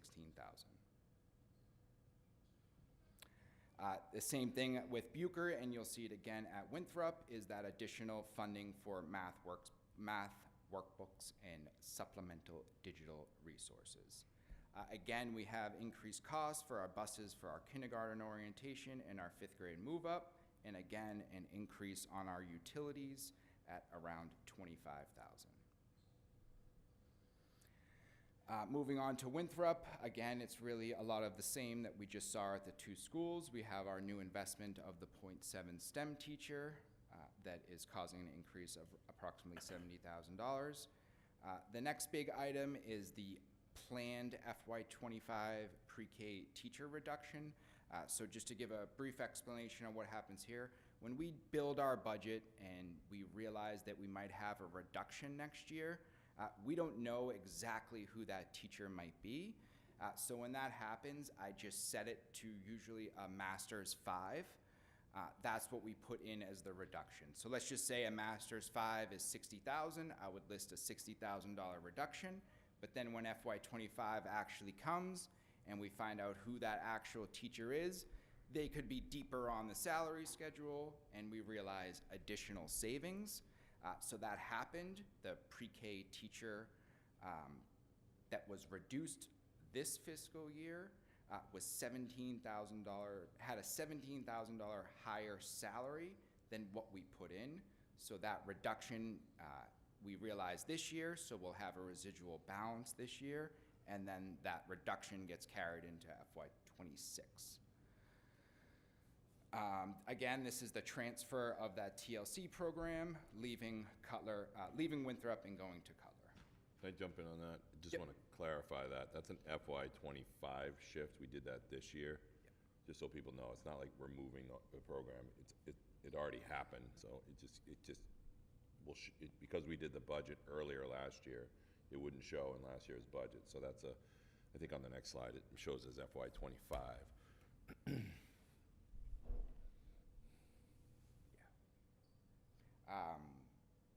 Did I do this one? I'm not sure. But continuing on with the Winthrop, there again is our reduction in our literacy ESP and the transfer of that other 1.0 TLC ESP. Again, we have an increase for our math workbooks and the digital resources. We also have an increase of about $10,000, and I'm completely honest when I make a mistake. When I built the 25 budget, we had an individual who was a bachelor's 9. If you look at our salary schedule, it goes up to step 12. But in the bachelor's column, it only goes to step 9. That individual put in for a salary scale advancement, which means they move over to the master's column. The master's column, God bless you. The master's column goes all the way down to step 11. I budgeted them at a master's, I believe either step 9 or step 10, when they were eligible to jump down 2 more steps because they've been here for 20 years. So we were shy this year, approximately $10,000, which gets carried forward into 26. Does that make sense? Hopefully, okay. Moving on, again, we have the utilities increase of approximately $20,000. For the Miles River Middle School, we are requesting an increase of $465,000, or roughly 8.3%. Here, again, we have transfers from the high school to the middle school. We transferred a 0.3 FTE reading specialist that was split 50-50 high school, middle school. However, their schedule is more towards the middle school now, so they are 0.7 at the middle school, 0.8 at the middle school and 0.2 at the high school, thus transferring 0.3 FTEs, or roughly 33,000, from the high school to the middle school. Again, that's budget neutral. Same with the one under it. We transferred 0.2 FTEs of the fine arts from the high school to the middle school. In addition, we had some FY25 planned reductions. So at the middle school, again, we planned to reduce a 1.0 FTE teacher. Again, we did not know exactly who that individual was going to be. So again, I put in a reduction of a master's 5. The individual that was ultimately reduced made a lot more, was more in the master's 60 scale, making an additional 42,000. So we will realize those savings this year and again next year in FY26. But in addition to that, we also had an unplanned reduction. So there was a reduction at the high school for our world language program. That position was split between the high school, middle school. Eliminating it at the high school also eliminated a 0.4 at the middle school. So I'm calling that an unplanned FY25 reduction, and that's the same situation. We will have a $25,000 balance left over at the end of this year because of it that will also get carried into 26. Also at the middle school, there was a request this year to convert our 0.5 FTE library ESP to a 0.5 FTE library teacher. This cost the middle school approximately $10,000. This costed an increase of $10,000 to the middle school that will get carried into the 26 budget. In addition, this position is split 50-50 at the high school and middle school, so you're going to see the same exact number up at the high school when we review that part. Also at the middle school, there was a request for $16,000 in new ELA curriculum materials, and also you're seeing here again an increase in our utilities for approximately $52,000. Moving on to the high school, at the moment we are requesting an increase of $630,000, or roughly 9.2%. Here, it's the same situation. We had an FY25 plan reduction of 1.6. I again put in a master's step 5, but the individual made approximately $13,000 more. You have that opposite transfer of the fine arts and the opposite transfer of the reading specialist. Again, both items are budget neutral. Continuing on at the high school, as we just approved tonight, we are requesting to permanently fund that 1.0 FTE ESP that this year will be funded through the IDEA grant. We are carrying it forward to FY26 as there will not be, as we anticipate there will not be a residual balance in our IDEA grant for next year. Here again, as I explained at the middle school, that library position is split 50-50, so the high school is also seeing an increase of just under $10,000 for that conversion of an ESP to a teacher. We also have a request from the high school to replace some aging furniture, approximately $11,000, and to replace some of their PE equipment for approximately $5,000.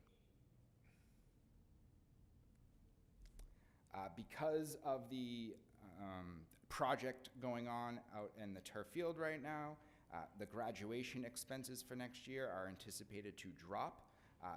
That is about $16,000 we are anticipating not needing for graduation expenses in FY26. Again, just like you saw at the middle school, we are seeing an increase to our utilities at the moment of approximately $52,000. Moving on to athletics, we are seeing an increase of about $112,000, or roughly 17%. The The big item here is our user fee match. Because of the teacher's contract and because of additional expenditures related to the sports team, we have been requested to fund an additional $57,000 to match the user fee and reduce the amount that families have to pay to participate in our sports. There also has been a request to put more effort into maintaining the backfield now that we have redone the entire area back there. There's been a request to add $30,000 to continue mowing and seeding the backfield. Because of the new turf field, it has been recommended that we add additional trainers. Now there is going to be multiple games going on at once, and one trainer can't cover multiple games. So there's been a request to add $8,000 so they can get additional trainers to cover the additional games that we will be holding. Nobody had a question on that one. Okay, good. Moving on to central office, we are anticipating an increase of $208,000 or roughly 5%. Here we have a realignment of our treasurer and our assistant treasurer. Historically, those have been stipend payments. We are moving them into more permanent positions. They should be counted as an FTE. They really should have never have been issued as a stipend or categorized as a stipend, I should say. In addition, we are requesting, I believe, 3 new additional teacher mentors. That will add approximately $4,800. Here is where you see that additional anticipated general transportation contract increase. I set an amount, I believe, around 8% increase for our transportation. That accumulates up to an $85,000 increase for FY26. Our SRO expenses have increased over the past 2 years. We are billed by the town of Hamilton for our SRO. Those are anticipated. That expense is anticipated to increase by approximately $12,000 for FY26. Moving on to our maintenance department, just point out maintenance is spread out amongst all of the 5 schools, and in addition, they have their own kind of department where they have their own kind of district-wide funding. So the biggest item here is our E&D offset. As I mentioned in our revenue section, this budget does incorporate $1.3 million in direct offsets to our E&D. One of those items is under our extraordinary maintenance. These are for more smaller projects around the district. We have some issues with our boiler up at the high school, middle school. We have a failing AC unit at the high school library. All items that really need to be addressed. To be honest, we don't know if we can even make it through this year, not focusing on those 2 items, but nonetheless, we are trying to get through this year and hopefully set aside some funds for FY26 to fix those. We also have an increase on our utilities of $11,000, and this is directly related to the central office building where the utility costs sit in the maintenance department's DAC. Moving on to benefits and fixed charges, we are seeing a reduction of $242,000. Just to jump down to that reason for the reduction, in FY25, we incorporated a one-time E&D offset for this fiscal year, and we transferred $495,000 into our OPEB trust fund. We are not requesting to do that for FY26, so that shows up as a reduction in our benefits and fixed charges, which is what is really driving the reduction in this department. In addition to that reduction, we are seeing some substantial increases, as we do every year, in our Essex retirement contribution. Historically, that goes up anywhere between 8 and 12% a year. I believe I've incorporated a 10% increase for FY26. Currently, our payment is over $1 million, so it's estimated to increase by about $111,000. We annually increase our OPEB trust fund contribution by $50,000 every year. I believe we started that in maybe 23 or 22. This will make our OPEB contribution in FY26 $300,000. I met with Maya, our workers' comp property and casualty insurance carrier. They have informed me to anticipate an increase of 15% in our premiums for FY26. So that means an increase of $35,000 for those three items.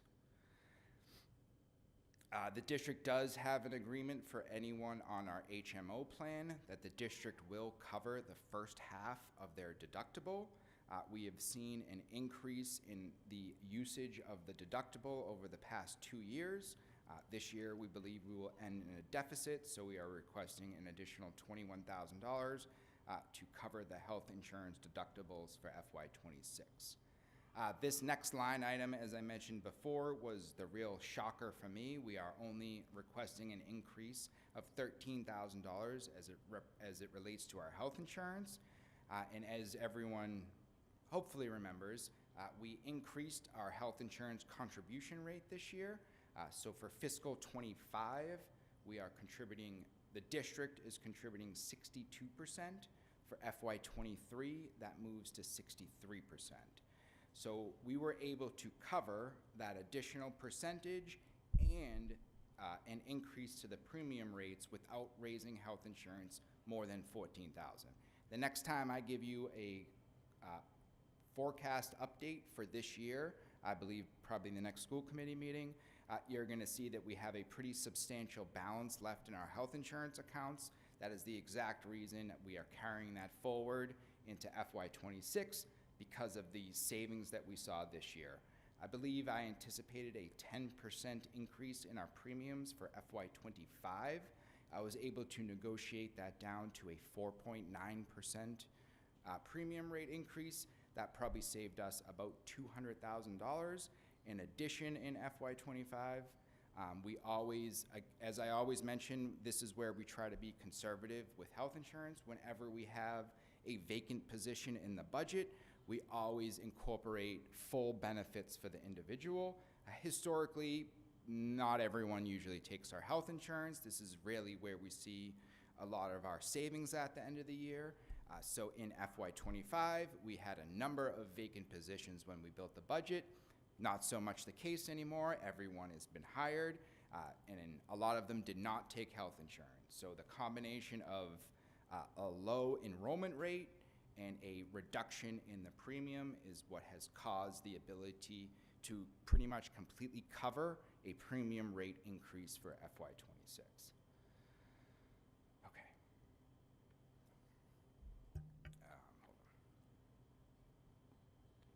Moving on to our capital acquisitions and improvement department. So for FY25, this is where the majority of our E&D offsets are housed.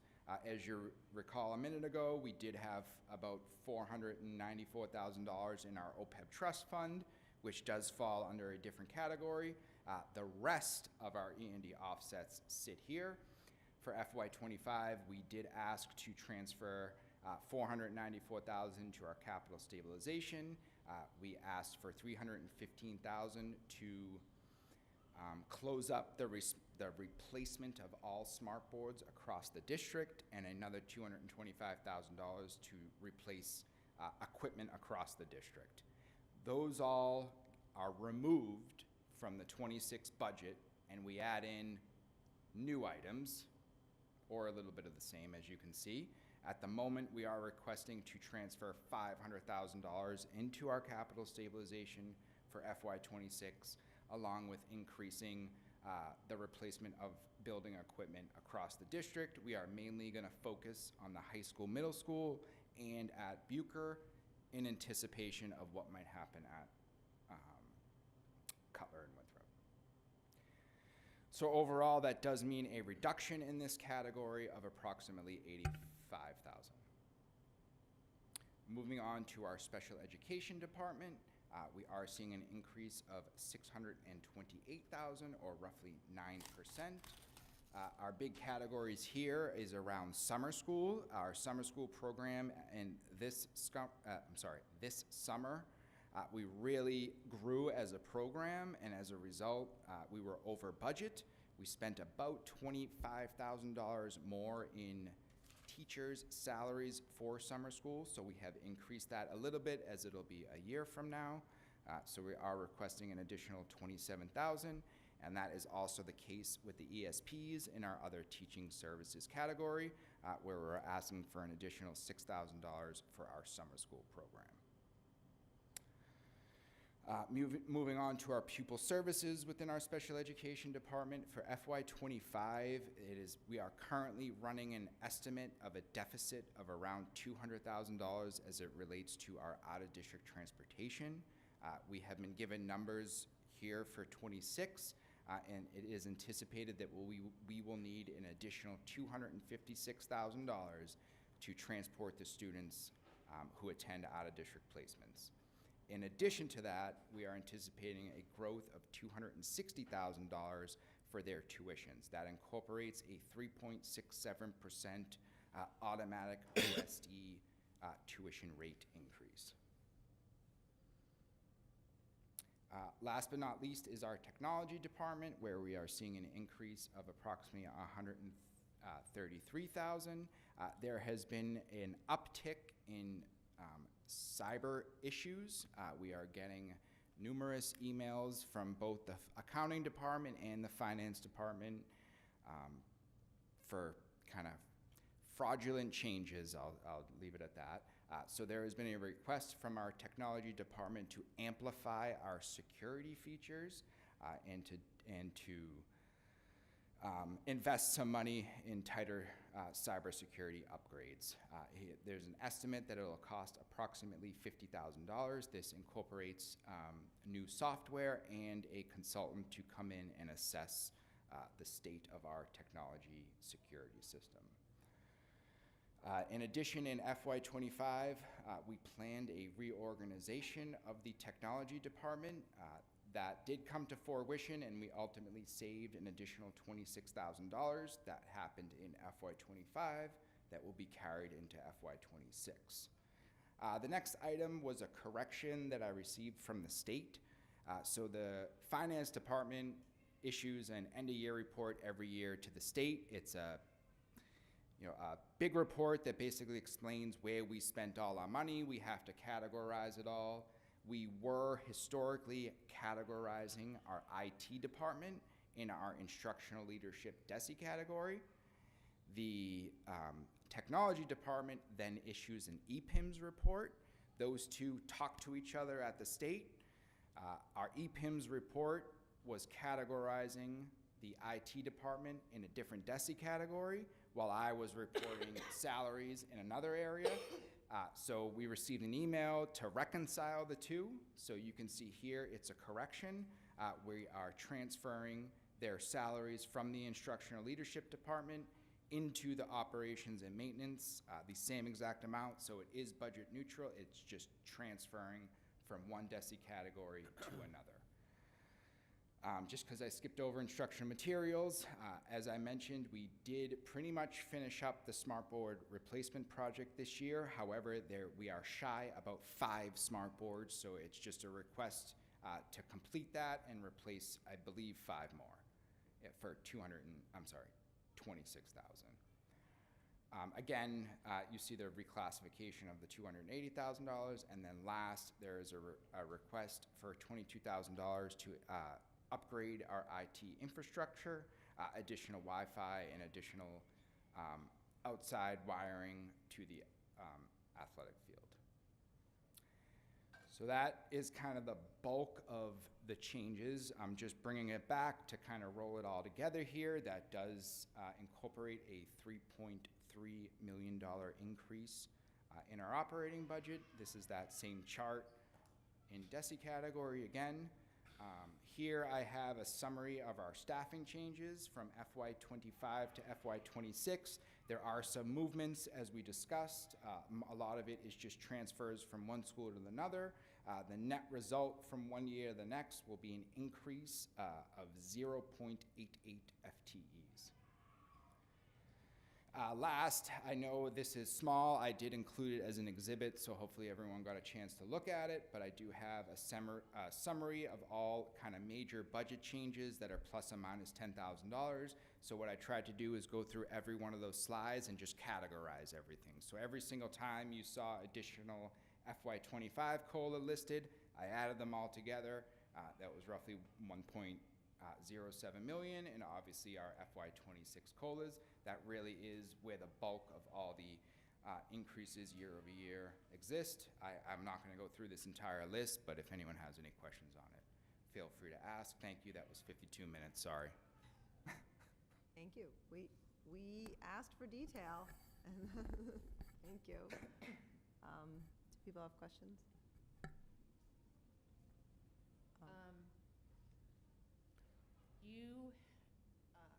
You had the utilities increasing at the central office. Will the new windows actually decrease our utility bill in the central office? Wasn't that part of the goal, other than preventing them from falling out and hitting students? Which Yep, I would. was the I would first hope it does lower it. Yes. Yep. Okay. So maybe I am a little high there. We'll definitely review it before the final. I am also meeting with National Grid in about 2 weeks to make sure my consumption numbers are accurate to what they have. So there could be adjustments on our utilities before the tentative budget in January. Right now, I was trying to, cover our basis in that 40% increase. Yep. Yeah. Does anybody else have any questions? I have a quick question, but go ahead. This is just on slide 33. It should be fee reduction, not free reduction. Yeah, I think I corrected that on mine, right? Oh, right. Where? Sorry. I think I corrected it on mine. I caught that today. Okay. The one I think we linked to the exhibit Yeah, I was looking had at that. these. Yep. Thank you. Vinny, what was the total of all utilities across the board? It is listed on that summary sheet. Give me 1 second. And then, do you have information about what's driving that level of change? That's 3 years worth of increases because our contract was originally signed 3 years ago. So the increases that we've all seen, at our households is really now hitting us with our new contract. Other than that, what's driving it, I'm not sure. I know at home we switched from National Grid to Constellation on the generation side and got it locked in for 3 years. That's what we did as well. That's what you did? Yep, we're using Constellation for our electric and Direct Energy for our gas. National Grid we use National Grid's pipelines and power lines, so they charge us for the service and delivery. Constellation Direct Energy charge us for the consumption. The consumption is what went up 40%, not the delivery. Oh, okay. Yep. Oh, that's important to know. Yep. And Thank you. I'm just following up on that same question. So, and it's a 3-year, prior, it was a 3-year fixed contract, so you were locked in for 3 years, and now. We're locked in for the Locked next in for 3 3 years. more. Yep, so Yep. how that will probably work is we're a little high in year 1, but as Yep. No, they all increase, we'll be saving in year 3, when you average it out. Utilities is about 184, if I'm lining that up correctly, across the Right. district. Do you know what the average cost per kilowatt hour is? I think our new one is 12 cents, I believe, and our old one was like 7. I can get you the exact numbers, though. Thank You you. want that on both gas and electric? I can. Yeah, that would be great. Yeah, I yes. can email it to everyone, the old rate and the new rate. Great, thank Yep. you. Thanks, Vinny. Did you have another question? Sorry? Did you have another one? No, other with the transportation, if indeed we got the EPA grant, which I heard on the grapevine that we did. Did you? I've only heard that we were Tentatively selected. tentatively set. We haven't received the final confirmation.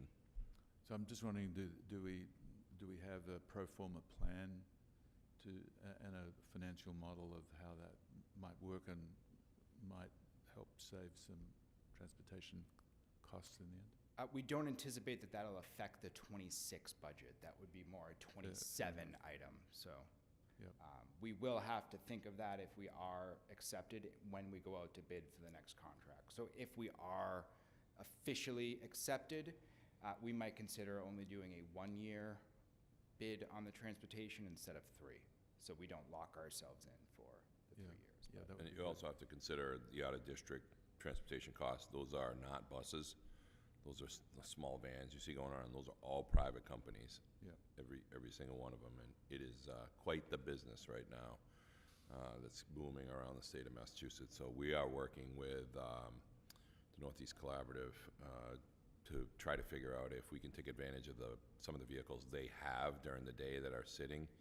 And they'll charge a fee, which is much less than the $300 or $350 a day fee we pay to drive kids to various private schools around the, specialized private schools around the state. So it's something we're all looking at the superintendent level. I was at a meeting today with the North Shore Superintendent's Roundtable Group, and we're trying to figure out how to both share programs across schools to see who has openings in specialized programs. So instead of spending $100,000 to send a child to a placement somewhere, we could shift them to a local school district who might have an opening, and that would drastically reduce transportation costs as well. So we're looking at different options along with MASS, the Northeast Consortium, and the Superintendent's Roundtable Group to try to figure this out, because it's in some of the bigger districts, it's millions of dollars that the impact is for out-of-district transportation. Thank you. Yeah, the only other area that is interesting is the way we heat buildings is like that's baseboard heatings is quite inefficient compared to what we can now do with heat pumps. And heat pumps, I've just been investigating the subsidies like Mass Save actually will give you back a substantial percentage of that.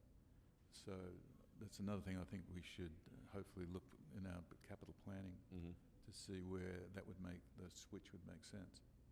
Because it would also give you air conditioning, Right. which we don't have Right. now. I just have a question. I think I just missed it on the, I think it's on page 40, it's special education. I know that Eric has reviewed it yesterday, I believe, too, but I just want to make sure. That comes down from the state, the 3.67, that's how That's much correct. each institution is allowed to increase their tuition? Yes, they can increase more, but they need they Right, do a and special I know request. last year it was a whole thing where it was going to be 14% and then it wasn't. And so is that number, It has was. that officially come down? Like, is that number an estimate that you're making, or is that number what the That's state from the has OSD. actually set? That's what the state has set. Yeah, For this year. OSD sent that out The coming to year. us Okay, 2 weeks thank ago, right? Okay. Yeah. It was 14% last year, I which remember, yes. kind of rolls into this year's budget, and then you add this 3.67 on top. That rolls, so it compounds really dramatically. Yeah, no, and I know that you did speak about it last night, but for whatever reason, it just needed a second. Yeah, we get that number from the state. And not everybody does increase. I mean, NEC, our consortium that we work with, generally does not follow that model. They try to work with us. We pay, as you know, a membership fee for reduced rates. So it's been very helpful in some of the instances that we have kids going out of district. So last night, both towns were talking about how they were anticipating a deficit, but they wanted to work with the school to avoid a operational override in the same year as a large debt exclusion. When you were done asking questions, that was the question I have for you guys. So. Okay, so my question is the way that this gap is being funded, do you see it as likely going to a operational override at the If next we were to meeting? push this forward right now, yes. I do have two questions. I'll ask the first one. Since you're on this topic, I'll ask this one first. In front of you is our capital acquisition improvement slide. We are using, on this slide, it's 945. When you add in the additional extraordinary maintenance, we're up around 1.3 million. Let me pull up a different slide. Maybe that'll be easier to see. It's all the way at the beginning, of course.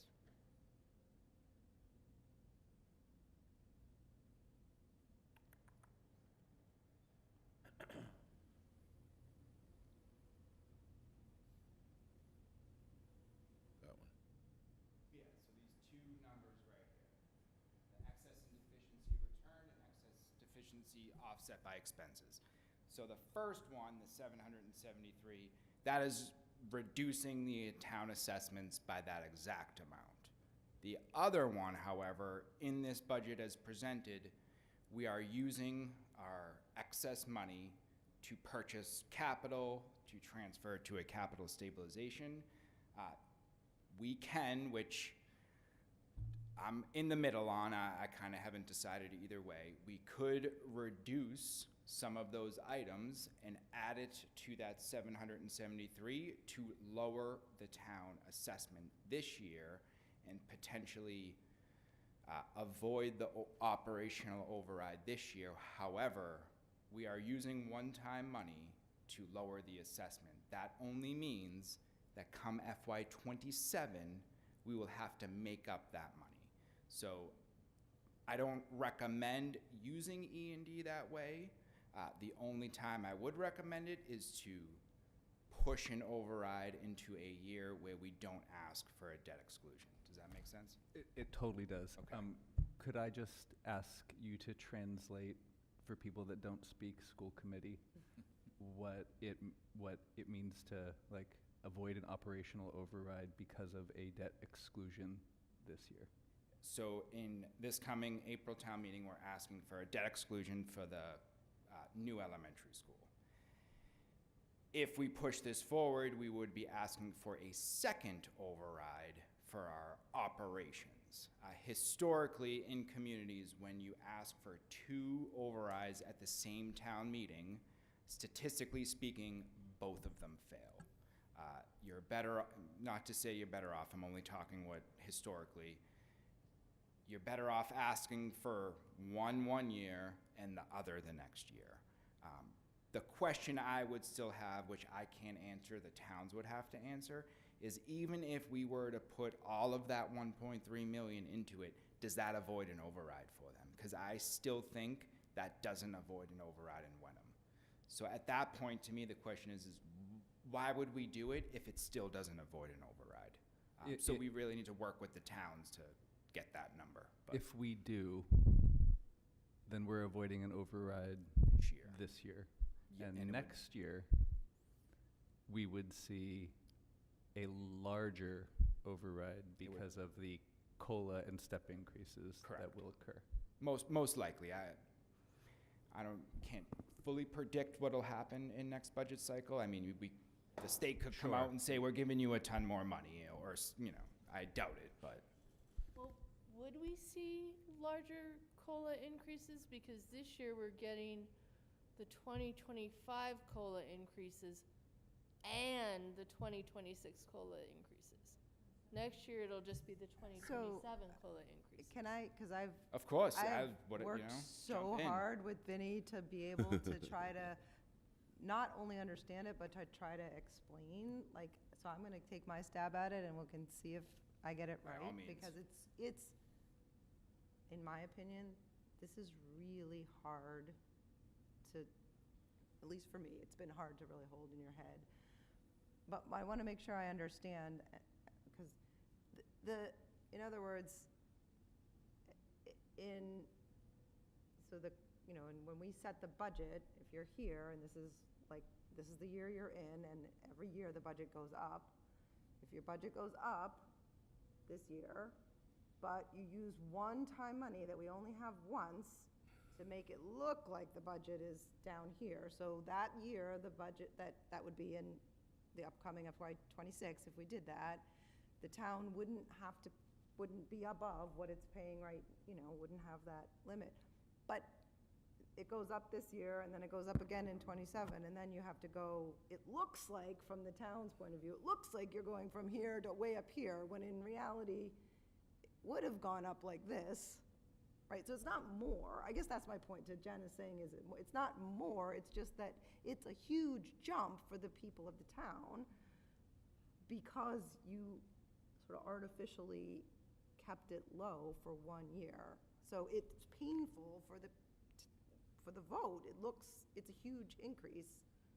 Well, But it's not actually more money if Right. you did it without, so am I telling it right? I just want to. Yeah, and if you remember, a few months ago, I probably gave a presentation about that 773 and trying to use prepaid tuitions to slowly stagger it down over a couple years. This will be the exact opposite.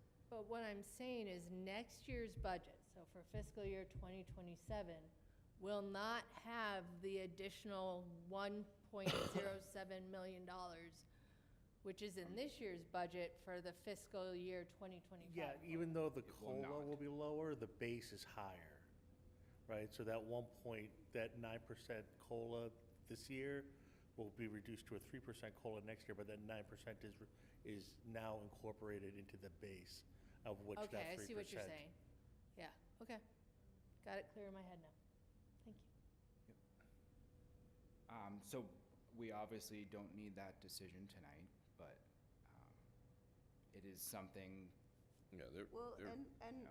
to Trent's question about when the towns are saying, we want to work with the school, I mean, it does sound like there's some work to do to talk to the, specifically Wenham, I guess, but to the towns about what it looks like if we do that. Like, does it get them out of having, I mean, that's really going to be a really important conversation to have with both towns, like, because we want to do something that, we don't want to do something that isn't what the town, doesn't support, Doesn't help at the end. doesn't help. We want to. Because it'll only make it worse for us and for the communities to do that, so. Right, I think it's important to note, last night's presentation and tonight's are really kind of all in. Here's everything on the table. So, if we go back to last year, I think we were at like 5.6% at this time, and we ended at an operating budget of 1.12, an operating And you cut it increase. down So quite a bit. we'll do that work between now. We'll meet with the finance subcommittee, capital finance subcommittee, work through some of those numbers. We'll meet, we have a meeting, I think, next week with the town administrator, town manager, and their budget people to be able to see where they're at, where their ebbs and flows are and where ours will be. We're still looking at actual numbers, trying to get closer on some of the estimates that we make early on. And, as you see in the budget presentation, even the estimates we made last year in November, some of them were off by, 5 or 6 percentage points, which in the end, there's no way you can tell because you set the budget and then you actually get the numbers later on. So there's a lot of work to do. It's just really determining the direction of how this budget represents not only FY '26, but all the way through to FY '27, FY '28, because the deflection of costs is probably not a wise move in the long haul of the relationship with the towns and the school department. So I think it's incumbent on us to look at this budget, kind of line by line, and really figure out what makes absolute sense, where we can make some adjustments. Like Vinny said, he's still talking to utility people, trying to figure out what's realistic, and then try to figure out ways to reduce costs within what we're doing, reorganizations and things like that. So there's still a lot of work to do, is what I'm trying to say. There's a ton of work. The next 3 months is not a boring time for Vinny or I in the budget world. I guess maybe this is, it's out of my purview, so maybe I won't ask it. I was just sort of wondering about, obviously, in my opinion, the towns might have similar conversations about how they might choose to use, again, that's not my. Hamilton mentioned it last night. That Yeah, they have free cash to Yep. reduce, I mean, Yep. they could do something similar again, that's I just think not for us to say whether they should or not. I'm just sort of thinking about that. from just a point of principle, I think that if we're going to use one-time funds to avoid an override in the same year because we're going to be asking for a large debt exclusion, I think that we have to be transparent Absolutely. about that. And we have to make sure that everybody knows that that's planned and that it's coming, because my understanding is that if the override doesn't pass, it's catastrophic in terms of operations. Would you agree with that, Eric? Yeah, you have to come back to the drawing board, and even if you have to cut $1 million out, it's probably 20 staff members. And that's Because that's where the money Teachers, is. That's literally is where what the you're money saying. is. Yeah, teaching staff. That's where the money is. so that's just that would be my just request for this group, is that if we're going to be staging these things, that we are very proactive about messaging that it's being staged, so that we don't put ourselves in a situation where we precipitate a catastrophe. Agreed. I agree. Can I ask you one more question? So my budget presentations going forward, when I change a number, do you want me to present it all in like this, or just literally the change? So Bucher, teacher's DESI category changed by 35 grand for whatever reason, not this. Either way, it's the same to me. I'm just wondering how you want it presented to you. I think you I can mean, I edit can your choose to do presentation. Say it again, sorry? Like, I think you can edit your presentation Okay. to really just. I mean, hit I the Just clip tell you what notes. the change is. Yeah. Okay, I mean, yep. but I think, absolutely on the presentation, and that doesn't mean that it's not all still here in the document, so that if somebody wants to, Of course, yep. yeah, Yep. yeah, no, Okay. Other questions? Vinny, do you have more questions for us? No, I'm on an hour and 15 minutes. Yeah, I think I'm Ellen good. told me to ask too. Is everyone good? Thank you. Thank you. Thank you very much. Thank you very much. Okay. All right, we are moving towards the end here. Next up, committee reports. I suspect we don't have a lot. Fiscal finance has, We didn't have enough people to Yep. meet, Yep. so I don't have anything new to report. That was my fault. I'm sorry. We meet again on the 18th. That's about it. December December 18th. December I 18th, think. yeah. okay, December 18, that's the I next was meeting. going to ask you that. Our next capital meeting is December 18th. okay. Policy. Oh, Jen, did you have a question? Hmm? It looked like Jen was going Oh. to ask something. Do you have a question? I'll ask him later. Okay. Policy, your policy, right, Jen? Yes, we also had to move our last meeting. Okay. And, yeah, okay. Negotiations. We had a big one Yay. tonight. So, yeah, Other than that, I think we get the holiday season off yeah. before we start the next round. Straight to the Was turkey. it Yeah. No- 16 months, I think? Yes, Something yes, like that. exactly. No meetings scheduled because we did it. Thank you. Well done. David, do you have a secretary report for us? I forgot that you asked me for one. I'm sorry.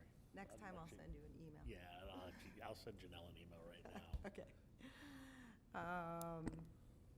I do, I think we're doing pretty well, but I'm I do too, wondering, actually. I'm curious about our executive session minutes, so.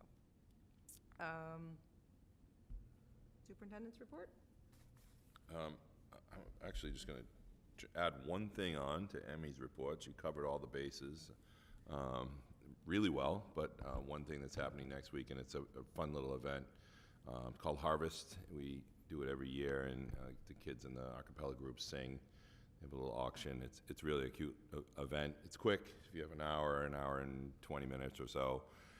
stop by and hear what our kids can do. They're super talented and lots of fun, especially right around that Thanksgiving time, because some of our former grads come back and they come to visit, and it's always fun to see those old faces return. So other than that, go That's Generals on Saturday. Yeah. When is that? When is Harvest?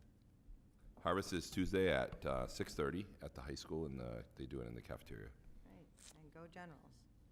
Go Generals. Curry College this Saturday, if you're interested. I do have a question. Yep. We haven't met, and maybe I missed the meeting because I was away for a couple of meetings, the new facilities director. And I'm just wondering whether because previously we would have kind of a regular meeting, maybe every other meeting, that the facilities director tell us what he's doing. It is a he, I think. Oh, sorry, I was reading out loud. Oh, sorry. And I'm just curious to see what he's initially been tasked with, what his goals are and so forth. Do you want a presentation here at school committee? Yeah, I'd say every other school committee meeting, because we're planning to spend a huge amount on facilities, and that presumably falls on him. And I thought you'd previously said if we do get the electric buses, that you're going to be tasking the facilities director with managing that too. That's not true. The grant for the electric buses is a pass-through grant that we would not own these buses. I don't intend to run a bus company. I don't intend to hire drivers, and it's too expensive to manage the insurance. It's a pass-through grant. Ipswich is a good example. They got it last year. I think they got 5 buses, and they passed those buses through to Salter, and as part of the contract, they require those buses to be used by the contracting company. The other way is if you can subcontract out the bus, I can't remember the builder now, the group that builds the bus, the local group that does the buses. Highland, thank you, Highland Bus, also subcontracts out. They would take the buses through the grant, and they would basically manage everything else. So there are a couple of options. We wouldn't run our own buses. We would run into a lot of trouble just in storage. I wouldn't know where to put them. There is some conversations going on with Wenham to use Iron Rail yeah. to set up some charging stations, but that, again, wouldn't be us. It would pass through to somebody else, but I don't know where that conversation stands, and it's difficult to get charging stations right now. We're still waiting. I'm on my 2nd year for the one that's supposed to be mounted here, a little over 2 years, so that's separate, but our facilities director does manage transportation in general, like where kids are, where they're being picked up, along with Jen, of course, who does all the behind-the-scenes work. Yeah, that's really work through the contract. The details that occur through transportation occur through the contract, which Vinny will be putting out to bid, I think, in March? Yeah, in March. Got it. So can we? So what I'm curious about, because I don't have the same recollection of a time when we had an every other meeting with No, we didn't, but we had on occasions him present his current plan and where he is. So what specific topics would you be looking for a report on from him? What he's doing. I mean, yeah, he's just come on board. There was a big absence for many months of having someone in that role. I'm curious, what priorities is he addressing, and what issues is he running to? What help we could be possibly? Yeah, we can have him put together a report. We usually do in January. We usually do the state of the schools in January, but it's because of the budget process. That's when we start to finalize the budget, so we get a good idea of what types of things he's looking for, even in this budget. But also, today alone we spent $11,000 to repair the boiler at the high school because we lost it over the weekend. So those are things that he's dealing with right now. Heat is an issue all the time at the beginning of the school year. So, but we can have him do that, yeah, and that way the committee can meet him. That'd be great. For the first time. Sure. Thank you. January sounds like a logical time. Yeah. Yeah, December will go quickly with our budget Yeah, meetings. definitely. Anybody have anything else for Eric? You know, as part of that would be his assessment of the state of the facilities, I guess, because that's his thing. Yeah, he'll update the state of schools report we have. We'll just have him update that as part of that process. So basically, he would come in January, present the kind of updated state of the schools, and then also, you know, be available to answer questions. Okay, thank you.